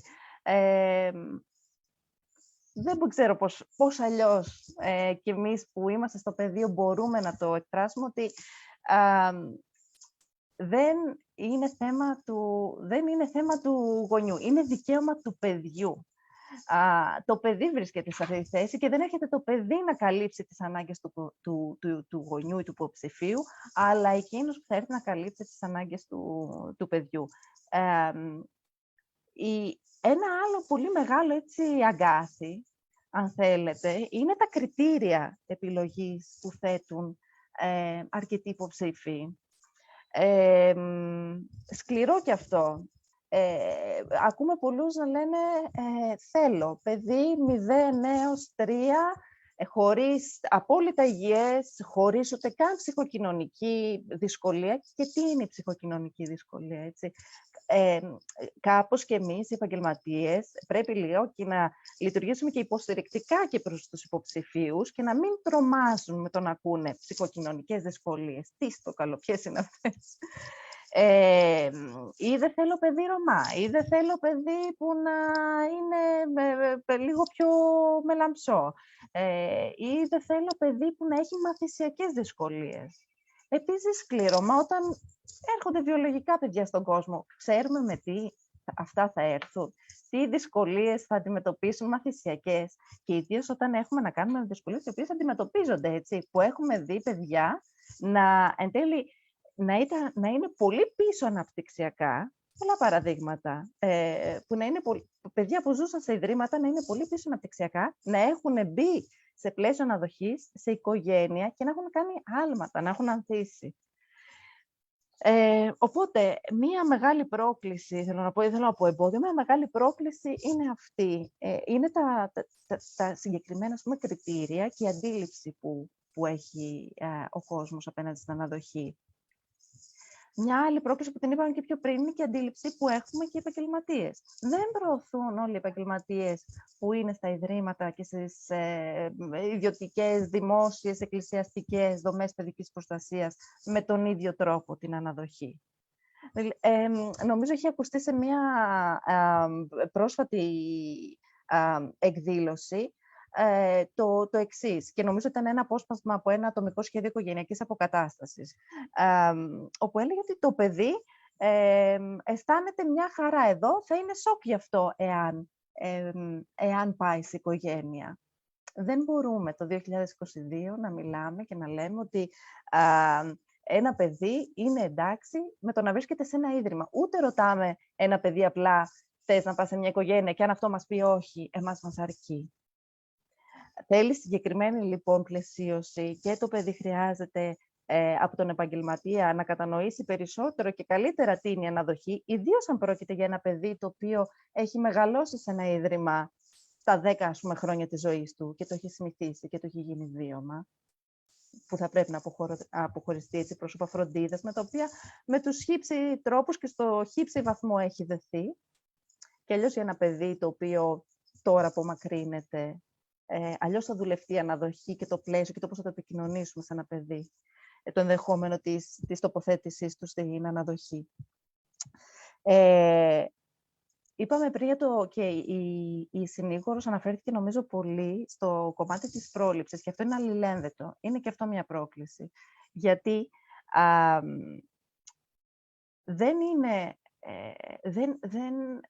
δεν επιβάλλεται ότι όλα τα παιδιά πρέπει να καταλήξουν είτε στο ίδρυμα, αλλά ακόμα και περισσότερο ακόμα και στην αναδοχή. Αυτό που επιβάλλεται είναι στον τομέα της πρόληψης να υπάρχει η έγκαιρη ανίχνευση, η συστηματική παρακολούθηση και η υποστήριξη των οικογενειών, των βιολογικών οικογενειών, προκειμένου το παιδί να παραμείνει στην οικογένεια αρχικά.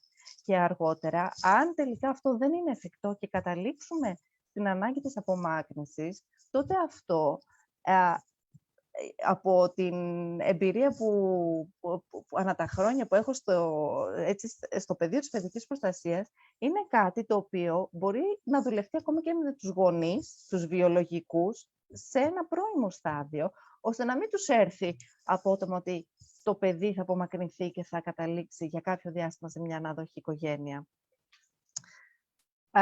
Να αναφερθώ και εγώ δυστυχώς στην υποστελέχωση, σε υποστελεχωμένες υπηρεσίες, οι οποίες έτσι εμποδίζουν και την πρόληψη, αλλά και την παρακολούθηση της αναδοχής, γιατί η παρακολούθηση της αναδοχής δεν είναι μόνο τσεκάρω το κουτάκι, ναι, πήγα, είδα την ανάδοχη οικογένεια, είδα το παιδί.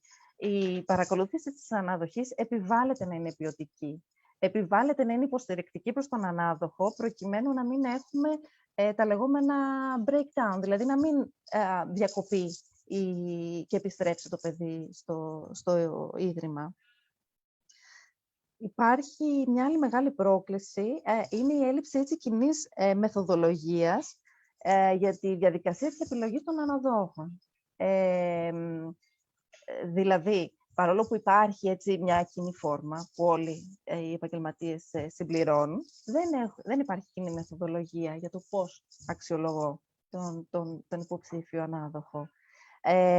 Και αμέσως μετά δεν υπάρχει και μια κοινή διαδικασία για την παρακολούθηση των αναδοχών. Οπότε, νομίζω ότι είμαστε σε ένα πάρα πολύ, για να μην κουράσω και έτσι, επειδή έχουν ακουστεί πολλά, νομίζω ότι εγώ προσωπικά, που είμαι στο πεδίο της παιδικής προστασίας έτσι αρκετά χρόνια, χαίρομαι πάρα πολύ που έχουμε φτάσει σε αυτό το σημείο. Χαίρομαι πάρα πολύ που πρόκειται να βγει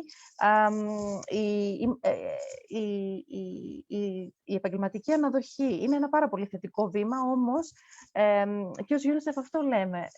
Θα θέλαμε η επαγγελματική αναδοχή, αν όχι με αυτό τον τίτλο, επαγγελματίας ανάδοχος, αλλά να είναι διευρυμένη για όλους τους αναδόχους, με την κατάλληλη υποστήριξη, με την κατάλληλη πλαισίωση, με την κατάλληλη εκπαίδευση, τη συνεχή εκπαίδευση και των αναδόχων, έτσι, γιατί και οι ανάδοχοι χρειάζεται να εκπαιδεύονται και να ενημερώνονται πάνω στα ζητήματα των παιδιών τους προκύπτουν. Οπότε, τη διεύρυνση της επαγγελματικής αναδοχής. Νομίζω ακούστηκαν πολλά, υπάρχει πολύ τροφή για σκέψη. Είμαι στη διάθεσή σας για ερωτήσεις και ό,τι προκύψει. Και ευχαριστώ πολύ. Ευχαριστούμε πολύ, κυρία Σεραφιμίδη. Μου δίνεται και πάσα να πω ότι στο τέλος των ομιλιών θα μπορεί οποιοδήποτε να κάνει όποια ερώτηση θέλει, κάποιο σχόλιο, για να απαντηθούν έτσι όλα μαζί μετά. Θα μου επιτρέψετε να κάνω και εγώ μια πολύ μικρή παρουσίαση, επειδή έχουμε ξεφύγει από το χρόνο, θα πάρω μόνο 2 λεπτά για να σας δείξω μια έτσι πολύ σημαντική δουλειά που έχουμε κάνει μαζί με 12 οργανισμούς αναφορικά με την υποστήριξη της αναδοχής. Όπως προανέφεραν όλοι οι ομιλητές και ομιλήτριες, το Διεθνές Δίκαιο προβλέπει ότι η οικογενειακού τύπου φροντίδα, όπως είναι η αναδοχή, θα πρέπει να προτιμάται έναντι της ενδοματικής για την εξασφάλιση της προστασίας καθώς και της ανάπτυξης του παιδιού. Στο πλαίσιο αυτό, το ΚΜΟΠ αποφάσισε να οργανώσει 3 τράπεζες εργασίας. Σε αυτές τις τράπεζες εργασίας ή αλλιώς συναντήσεις προσκλήθηκαν διεθνείς οργανισμοί, καθώς και οργανισμοί πρώτης γραμμής στην αναδοχή και στην προστασία ασυνόδευτων παιδιών. Συγκεκριμένοι οργανισμοί, όπως βλέπετε, που συμμετείχαν είναι το The Home Project, η Ηλιακτίδα ΆΜΚΕ, ο Σύλλογος Μερίνης Ανηλίκων και Νέων, η Άρσης, ο Διεθνής Οργανισμός Μετανάστευσης, η Υπατιαρμοστία του ΟΗΕ για τους πρόσφυγες, το Ελληνικό Συμβούλιο για τους Πρόσφυγες, η UNICEF, η Διεθνής Κοινωνική Υπηρεσία, το Χαμόγελο του Παιδιού, τα παιδικά χωριά ΣΟΣ Ελλάδος και το Δίκτυο για τα Δικαιώματα του Παιδιού. Όπως βλέπετε, έτσι όλοι είναι πολύ σημαντικοί οργανισμοί και είναι οι οργανισμοί που είναι στην πρώτη γραμμή. Σε αυτές λοιπόν τις συναντήσεις που πραγματοποιήσαμε, οι συμμετέχοντες οργανισμοί εντόπισαν τα κενά και τις δυσκολίες στην ένταξη των ασυνόδευτων παιδιών στο Εθνικό Σύστημα Αναδοχής και Υιοθεσίας. Πιστεύουμε ότι αυτή η συνεργατική αναγνώριση των προβλημάτων και η αμοιβαία έγκριση των παρεμβάσεων για την επίλυσή τους θα διευκολύνει την ταχύτερη και αποτελεσματικότερη υιοθέτηση των σχετικών προτάσεων και πρακτικών για τη βέλτιστη συμμετοχή των ασυνόδευτων παιδιών στο θεσμό της αναδοχής στην Ελλάδα. Να σας πω εδώ ότι έχουμε φτιάξει ένα ολόκληρο προγραμματικό έγγραφο, όπου έχουμε αποτυπώσει τις δυσκολίες, τα προβλήματα, καθώς και έχουμε προτάσεις πώς να γίνει καλύτερος ο θεσμός της αναδοχής. Δεν θα μπω τώρα σε πάρα πολλές λεπτομέρειες, όμως μετά το τέλος της εκδήλωσης αυτής θα σας στείλουμε το προγραμματικό έγγραφο στο email που έχετε δηλώσει, για να το διαβάσετε και να το δείτε κι εσείς. Όπως βλέπετε λοιπόν, αυτά είναι τα 5 επίπεδα στα οποία εντοπίστηκαν οι δυσκολίες και τα προβλήματα. Αυτό που πρέπει να κρατήσουμε από όλα αυτά είναι ότι αυτό που πρέπει να υπάρχει είναι μια μακρόπνοη πρόβλεψη και σχεδιασμός, καθώς η παιδική προστασία δεν σταματά στην πρώτη ή μέση παιδική ηλικία, όπως είναι μέχρι τώρα, αλλά εκτείνεται μέχρι την ηλικία των 18 ετών. Μετά την διατύπωση, μετά την διαπίστωση μάλλον των προβλημάτων των οποίων υπάρχουν, με τους οργανισμούς προχωρήσαμε στον καθορισμό των αναγκαίων βημάτων που πρέπει να πραγματοποιηθούν σε μεσοπρόθεσμο και μακροπρόθεσμο χρονικό διάστημα για την αντιμετώπιση τους. Συγκεκριμένα, καταλήξαμε συνολικά σε 8 προτάσεις, οι οποίες εμπίπτουν τόσο σε επίπεδο χάραξης πολιτικής, όσο και σε επιχειρησιακό επίπεδο. Οι προτάσεις και τα σχετικά... Και οι προτάσεις που πραγματοποιήθηκαν σε επίπεδο χάραξης πολιτικής είναι αυτές οι 4 πρώτες προτάσεις, η οποία, όπως βλέπετε, η πρώτη είναι η άμεση ένταξη των ασυνόδευτων παιδιών άνω των 12 ετών στο Εθνικό Σύστημα Αναδοχής και Υιοθεσίας, η δημοσίευση της κοινής υπουργικής απόφασης για την επαγγελματική αναδοχή και η συμπερίληψη σε αυτή της ομάδας των ασυνόδευτων παιδιών. 3. Η παροχή κινήτρων για την αναδοχή ασυνόδευτων παιδιών. Και 4.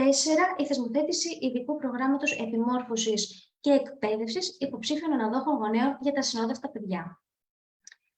Οι επόμενες 4 προτάσεις αφορούν προτάσεις σε επιχειρησιακό επίπεδο που διατυπώθηκαν πάλι από τους συμμετέχοντες οργανισμούς. Οι προτάσεις αυτές αφορούν θέματα ενημέρωσης και ευαισθητοποίησης του κοινού για την αναδοχή, την εκπαίδευση και επιμόρφωση των επαγγελματιών και είναι οι εξής που βλέπετε. Η εκστρατεία και ευαισθητοποίηση, το είπα, η προκήρυξη θέσεων στους φορείς εποπτείας της αναδοχής, η ενίσχυσή τους με εξειδικευμένο προσωπικό, το οποίο αναφέρθηκε και πριν, οι εκπαιδεύσεις και οι επιμορφώσεις των επαγγελματιών των δομών φιλοξενίας και των φορέων εποπτείας και τέλος η εφαρμογή του νόμου της Επιτροπής των Ασυνόδευτων Παιδιών. Εδώ θα πρέπει να αναφέρουμε ότι σχετικά με τον νόμο της Επιτροπής έχει ψηφιστεί ήδη τον Ιούλιο του 2022 ένας καινούριος νόμος σχετικά με το Εθνικό Σύστημα Επιτροπίας και Πλαίσιο Φιλοξενίας Ασυνόδευτων Ανηλίκων και άλλες διατάξεις αρμοδιότητας του Υπουργείου Μετανάστευσης και Ασύλου, του οποίου αναμένουμε και την εφαρμογή. Ξέρω ότι σας έτρεξα λίγο παραπάνω, απλά δεν ήθελα να καταχαριστώ άλλο από τον χρόνο σας. Αυτό που ίσως έχει ένα νόημα να αναφέρουμε είναι ότι μετά τις τελευταίες εξελίξεις, εκπρόσωπος της κυβέρνησης, ο κύριος Οικονόμου Γιάννης, ανέφερε 3 βασικές αλλαγές που επιθυμούν να πραγματοποιηθούν άμεσα στο κομμάτι της αναδοχής. Αυτό είναι η μείωση του χρόνου που απαιτείται από τη στιγμή που η κάθε οικογένεια πραγματοποιήσει κάποια αίτηση για αναδοχή. Δεύτερον, είναι η θέσπιση του επιδόματος αναδοχής. Και τρίτον, είναι η διεύρυνση των ηλικιακών ορίων των ανθρώπων που μπορούν να γίνουν ανάδοχοι. Αυτό που μένει είναι να δούμε πώς θα προχωρήσει και ποιες θα είναι οι εξελίξεις. Σας ευχαριστώ πολύ και τώρα θα πάμε στο τελευταίο μας μέρος, όπου έχουμε τη χαρά να έχουμε μαζί μας την κυρία Ιορδανίδου Ηρώ, η οποία είναι ανάδοχη μητέρα και θα μας μιλήσει για την δική της εμπειρία στην αναδοχή. Κυρία Ιορδανίδου, καλησπέρα. Σας ευχαριστούμε που είστε εδώ. Καλησπέρα. Ευχαριστώ πολύ για την πρόσκληση και έχω πάντα τη χαρά να μιλάω για την εμπειρία μου και την ιστορία μας, παρόλη την αμηχανία, την παράλληλη αμηχανία. Χαίρομαι πάρα πολύ για τα βήματα που γίνονται και η προσπάθεια που γίνεται για την αναδοχή, παρόλο που τα στατιστικά και οι δείκτες είναι ακόμα χαμηλοί, θεωρώ πολύ σημαντικό όλα αυτά που υπόθηκαν, ότι δεν θα έπρεπε κανείς να φοβηθεί όταν είναι αποφασισμένος. Και θα συμφωνήσω και με τον κύριο Κασκανιώτη για την αναγκαιότητα της αναδοχής και επίσης αυτού του σημείου που υπόθηκε ότι η παρουσία του κράτους σαν μορφή υποστήριξης σε γονείς είναι η μοναδική περίπτωση που πραγματικά μπορεί και να υπάρχει. Και το λέω αυτό γιατί σε όλη την πορεία της αναδοχής βρέθηκαν γονείς που είπανε μακάρι και εμείς να μπορούσαμε να έχουμε τη φροντίδα και την υποστήριξη για τα δικά μας παιδιά, τα βιολογικά παιδιά μας. Λοιπόν, η δικιά μας τώρα ιστορία, η δικιά μου ιστορία πάνω κάτω ξεκινάει το 2016, όπου δεν υπήρχε ούτε Ενινέτ, ούτε τίποτα άλλο. Κινιόμουν στα τυφλά, κυριολεκτικά. Ήταν μια επιθυμία που υπήρχε και με την τότε συντροφική μου σχέση παρακινήθηκε. Βέβαια, σήμερα σας μιλάω ως μονογονεϊκή ανάδοχος. Ξεκίνησε το 2016 η έρευνά μου, να δω πώς θα μπορούσε να υπάρξει, να κινηθώ σε σχέση με την αναδοχή, που να απευθυνθώ. Δεν υπήρχε ενημέρωση, δεν υπήρχε τίποτα. Δηλαδή, απευθυνόμουν σε κάποιους οργανισμούς, σε κάποια ιδρύματα, έτσι με πολύ προσωπική πρωτοβουλία, και είχα την εμπειρία τότε η περιφέρεια να με στέλνει στους οργανισμούς, οι οργανισμοί στην περιφέρεια, εν πάση περιπτώσει, στο διατάφτα πήγαν όλα καλά, γιατί ήταν οι συγκυρίες τέτοιες που οδηγήθηκα με κάποιο τρόπο στον οργανισμό της μετάδρασης, και εκεί μετά από πολλές έρευνες από τους επαγγελματίες και η έρευνα που έγινε από την περιφέρεια, βρεθήκαμε με ένα κοριτσάκι ασυνόδευτο, του οποίου η ιστορία ήταν πάρα πολύ δύσκολη στην αρχή. Ήταν η περίπτωση όπου ήταν η καταγωγή της από το Αφγανιστάν. Ήταν μια περίπτωση ενός παιδιού, μάλλον δύο παιδιών, τα οποία με εισαγγελική παρέμβαση οδηγήθηκαν σε μια οικογένεια, δεν πρόλαβαν, δηλαδή κάτσανε πάρα πολύ λίγο σε δομή, από ό,τι γνωρίζω. Τοποθετήθηκαν σε ένα ζευγάρι. Ήταν μια απόφαση πάρα πολύ επίγουσα να τοποθετηθούν τα παιδιά, γιατί ήταν τελώς παραμελημένα και αφημένα. Και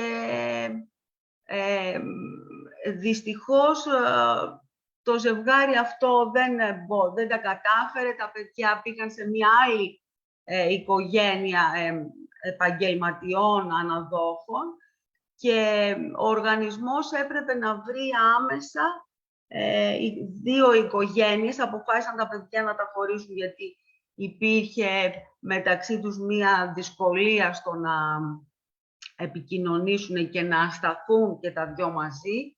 Αποφασίστηκε από τους επαγγελματίες ότι έπρεπε να βρεθούν δύο διαφορετικές οικογένειες να τοποθετηθούν τα παιδιά, και αυτό έγινε.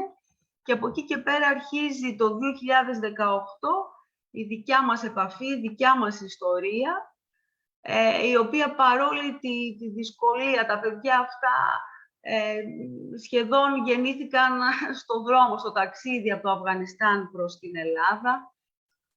από όσο μπορούμε να φανταστούμε, γιατί υπάρχουν και λυπή έγγραφα, τοποθετήθηκαν σε οικογένειες, πέρασαν ήδη από το 2018 μέχρι σήμερα 4,5-5 χρόνια, με πολλές εμπειρίες, με πολλές προκλήσεις όσο αφορά την ίδια την οικογένεια, όσο αφορά την επαφή των παιδιών, όσο αφορά οι βιολογικοί γονείς, τι μέλη γενέστε. Θα συνεχίσουν να είναι στην Ελλάδα, θα τους επιτραπεί κάποιο άσυλο,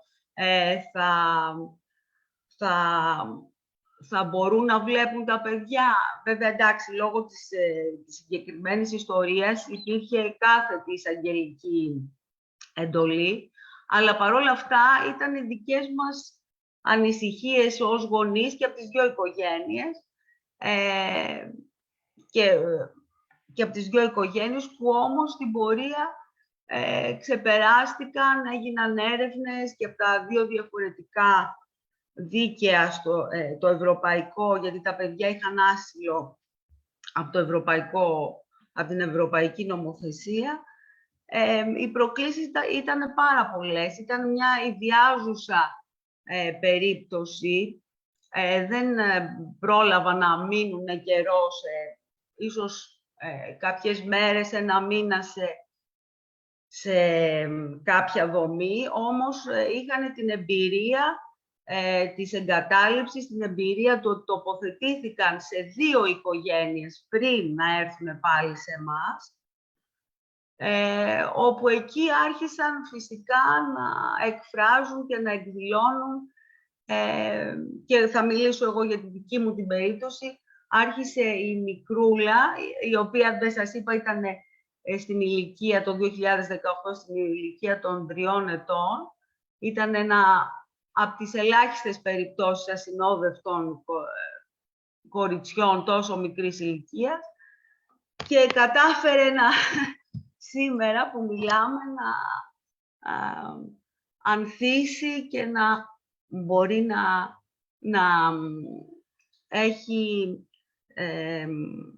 να έχει ενταχθεί στο βαθμό των δυνατοτήτων που υπάρχουν, να ενταχθεί κοινωνικά στο σχολείο της, στην οικογένεια εδώ, και να βαίνουμε αισίως, παρόλο που ξεκίνησε πάρα πολύ ιδιαίτερα και με δυσκολίες και χωρίς να ξέρουμε προς τα πού βαίνουμε η αναδοχή, να έχουμε τη χαρά σχεδόν να ολοκληρώνουμε την υιοθεσία αυτού του παιδιού και την υιοθεσία του αδελφού του αγοριού ή άλλη οικογένεια. Αυτό που έχω να πω είναι ότι τα δώρα που από πλευράς μου έχω λάβει εγώ σαν ανάδοχος γονιός, παρόλες τις δυσκολίες, παρόλη την αμφιβολία δεν υπήρχε από τη στιγμή που αποφασίστηκε κάτι τέτοιο, η αμφιβολία δεν υπήρχε. Απλώς μπαίνεις σε αυτή τη βάρκα και κάνεις κουπί και σε κάθε δυσκολία σηκώνεσαι, έχεις ένα καθημερινό δώρο μέσα από ένα παιδί ούτως ή άλλως, πόσο μάλλον όταν το βλέπεις να ανθίζει και παρόλες τις αναφορές και όλες τις επικοινωνίες σε σχέση με το παρελθόν και την υποστήριξη από τον οργανισμό της μετάδρασης, είναι μαγευτικό να βλέπεις αυτή την μεταμόρφωση του παιδιού, ήδη τώρα 4 με 5 χρόνια, από την ηλικία των 3, με τόσες πολλές αλλαγές, επαναλαμβάνω, και τόσα ψυχικές αλλαγές, βλέπεις τη μεταμόρφωση και λες ότι πραγματικά αξίζει τον κόπο. Δεν γνωρίζαμε τον κόπο, το χρόνο, τις ματαιώσεις. Δεν γνωρίζαμε την εξέλιξη ότι θα ήταν μία περίπτωση ενός παιδιού που θα μπορούσε να υιοθετηθεί. Οπότε σήμερα έχουμε τη χαρά να πούμε ότι όλος αυτή η άγνωστη διαδρομή, ότι πραγματικά ούτως ή άλλως άξιζε τον κόπο, και χαίρομαι πάρα πολύ όταν συναντώ ανθρώπους που το μοιράζομαι, που κουβεντιάζουμε μαζί, ανθρώπους που έχουν ήδη παιδιά, πόσο αρχίζει ο κόσμος να ανοίγει το μυαλό του, να ανοίγει η διάθεσή του, ότι θα ήθελαν να γίνουν ανάδοχοι και σε ένα τρίτο παιδί. Αυτό για μένα λέει πολλά. Δηλαδή, υπάρχουν τόσα παιδιά που αναζητούν οικογένειες, σπίτια. Τώρα μαθαίνω από εσάς, κυρία Γιαταγάνο, μαθαίνω από εσάς ότι αλλάζει το όριο ηλικίας, είπατε, στο να μπορέσουν να γίνουν και άλλοι γονείς ανάδοχοι. Τώρα να πούμε ότι, συγγνώμη κύριε Ρεβενίτη που σας διακόπτω, ότι έγινε προχθές η ανακοίνωση από κυβερνητικό εκπρόσωπο σε συνέχεια όλων των αποκαλύψεων και των εξελίξεων που υπάρχουν στις προηγούμενες. Κυρία Γιαταγάνα, συγγνώμη γιατί απλά για να τα βάλουμε, επίδομα αναδοχής υπάρχει και τα όρια ηλικίας έχουν αλλάξει καιρό. Έχει τροποποιηθεί ο νόμος καιρό. Δεν ξέρω η ανακοίνωση σε τι συνίσταται, είναι μετά από παρέμβαση του συνηγόρου, που φύγαμε από τα όρια της υιοθεσίας, ακριβώς για να διευρυνθεί η δεξαμενή των υποψηφίων. Εντάξει, θα σας στείλω τη διάταξη λίγο στο chat. Ευχαριστούμε κύριε Κουφανικολάτη. Αυτό, ωραία. Αυτό είναι πολύ ευχάριστο. Δεν έχω να προσθέσω κάτι ιδιαίτερο. Δεν ξέρω αν κάποιος θα ήθελε να μου κάνει κάποια ερώτηση. Στην πορεία μου συνάντησα γονείς, όπως υπόθηκε προηγουμένως από, να δω, δεν θυμάμαι και τα ονόματά σας, την κυρία Σεραφημίδη, ότι υπόθηκε ότι πολλοί Έλληνες γονείς δεν θέλουν να γίνουν ανάδοχοι γονείς παιδιών με αναπηρία ή με κάποια ιδιαιτερότητα ή παιδιά που είναι από χώρες όπως το Αφγανιστάν, το Πακιστάν, λόγω του χρώματος. Εγώ το συνάντησα αυτό στην πορεία μου και τα βήματά μου με οδήγησαν στη μετάδραση, χωρίς να γίνει αυτό συνειδητά. Ίσως η καταγωγή μου, η μικρασιατική καταγωγή μου να βοήθησε σε αυτό και να μην είχα κανένα είδος,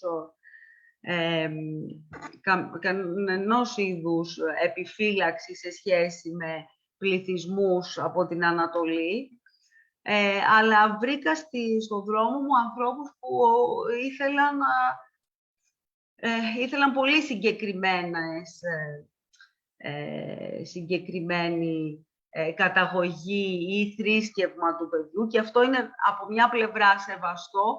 Από την άλλη, θεωρώ ότι θα έπρεπε να ενημερώνονται αυτοί οι γονείς, να έρθουν σε μεγαλύτερη επαφή και για καιρό όλη η κοινωνία μας με τους λαούς αυτούς. Αυτά, δεν έχω κάτι ιδιαίτερο να προσθέσω ή αν κάτι θέλατε να με ρωτήσετε, γιατί χρειάζεται να αποχωρήσω σε λίγο, πολύ ευχαρίστως. Αν κάποιος έχει να μου θέσει κάποιο ερώτημα.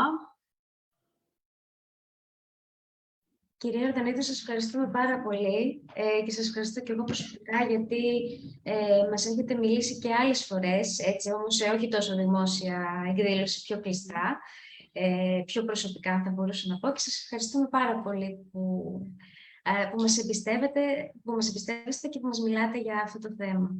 Με χαρά, παρόλο που λέω, υπάρχει πάντα αυτή η αμηχανία και η συγκίνηση όταν αναπολύς τα χρόνια, πώς πέρασαν, τις πρώτες δυσκολίες.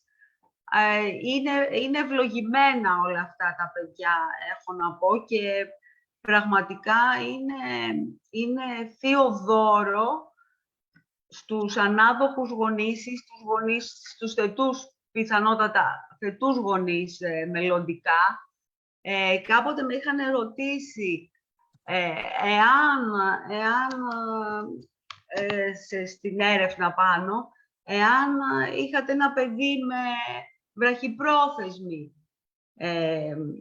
βραχυπρόθεσμη αναδοχή και ξέρατε ότι έπρεπε κάποια στιγμή να φύγει από εσάς. Τι θα κάνατε, πώς θα αντιδρούσατε? Και ήταν τόση επιθυμία και η χαρά μου και η διάθεση που αμέσως σκέφτηκα και 5 μέρες να μπορέσω να μοιραστώ και να μιλήσω και να συμπιώ, να συμφάγω, να περπατήσω με ένα παιδί το οποίο θα είχε την ανάγκη αυτού του μοιράσματος, για μένα θα ήταν χαρά. Και από τις 5 μέρες φτάσαμε τα 5 χρόνια. Ωραία. Αυτό ευχαριστώ και πάλι. Και για τα μηνύματά σας κάτι βλέπω, δεν προλαβαίνω να...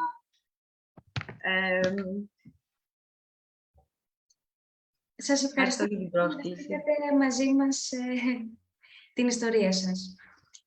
Θα ήθελα να μεταφέρω ότι έχουμε μία ερώτηση σχετικά με την επαγγελματική αναδοχή. Ποιες είναι οι παγίδες της επαγγελματικής αναδοχής και σε τι πρέπει να δοθεί προσοχή. Νομίζω είναι μια θεματική που άγγιξαν και οι ομιλητές μας πριν. Δεν ξέρω ποιος θα ήθελε να πάρει το λόγο σχετικά με την επαγγελματική αναδοχή. Κυρία Κουφονικολάκου, που βλέπω έχετε ανοίξει την κάμερα. Ναι, ευχαρίστως. Μέχρι στιγμής, επειδή υπάρχει εξουσιοδοτική διάταξη στο νόμο, δεν έχουμε δει ακριβώς την τελική εκδοχή της υπουργικής απόφασης για την επαγγελματική αναδοχή. Σε ό,τι αφορά τις παγίδες, νομίζω ότι σε θεσμικό επίπεδο ήμουν σαφής ότι για μας είναι μία προσωρινή λύση. Μία μη βιώσιμη λύση από τη στιγμή που καλύπτεται από προσωρινούς χρηματοδοτικούς πόρους. Από τη στιγμή που δεν έχει προβλεφθεί μετακύληση στον τακτικό προϋπολογισμό. Να πω εδώ ένα μικρό σημείο, ότι δεν μπορούμε να καλύπτουμε πάγιες και διαρκείς ανάγκες του ελληνικού συστήματος παιδικής προστασίας με επισφαλείς χρηματοδοτικούς πόρους όπως είναι τα ΕΣΠΑ. Οπότε και η μετακύληση σε ΕΣΠΑ να προβλεφθεί, για το συνήγορο πάλι δεν υπάρχει επαρκής μέριμνα. Να δούμε το τελικό draft. Μία αγωνία είναι η διάκριση μεταξύ του επαγγελματή και του απλού αναδόχου. Εάν διευρύνεται πλέον η ισχύ του συγκεκριμένου θεσμού, πώς θα διαφοροποιήσουμε τον επαγγελματή, δηλαδή με τι κριτήρια, με τι εμπειρία, με τι εξειδικευμένες γνώσεις, από τον απλό ανάδοχο που έχει πάρει παιδιά, έτσι, και θα αισθανθεί ενδεχομένως αδικημένος, εάν δει ότι κάποιος άλλος λαμβάνει μια υψηλότερη αμοιβή, ενώ κάνει ακριβώς τα ίδια πράγματα. Οπότε αυτό περιμένουμε να δούμε, συν το πώς θα εξασφαλιστεί η μεταπαρακολούθηση της οικογένειας και η υποστήριξη. Γιατί κάτι που λέει και ο κύριος Λουκάς από τη μητέρα είναι ότι η επιτυχία της αναδοχής συνίσταται σε ένα μόνο πράγμα, υποστήριξη, υποστήριξη και υποστήριξη. Άρα το ερώτημα είναι πώς θα εξασφαλιστεί και αυτή η υποστήριξη. Σας ευχαριστούμε πολύ, κυρία Κουφονικολάκου. Κύριε Κασκανιώτη, σας δίνω το λόγο επειδή βλέπω ότι έχετε ανοίξει την κάμερα. Δεν ξέρω αν Όχι, απλά την άνοιξα μήπως δεχτώ καμία ερώτηση. Τα είπε όλα η κυρία Κουφονικολάκου. Νομίζω ότι οι παγίδες είναι αυτές. Ελπίζουμε να μην πέσουμε μέσα και να εξελιχθεί καλά μελλοντικά. Ωραία. Νομίζω ότι έχουμε φτάσει σιγά σιγά στο κλείσιμο της σημερινής μας εκδήλωσης. Θα ήθελα να σας ευχαριστήσω όλους πάρα πολύ που ήσασταν σήμερα εδώ για ακόμη μία φορά. Να σας ενημερώσω ότι, επειδή είδα κάποιες ερωτήσεις, ότι μετά θα λάβετε βεβαίως παρακολούθηση, εννοείται, και ότι αν θέλετε να ξαναδείτε την διαδικτυακή μας αυτή εκδήλωση, θα υπάρχει και στο Facebook. Σας ευχαριστούμε πάρα πολύ θερμά όλους. Να είστε καλά και καλή συνέχεια. Ευχαριστούμε.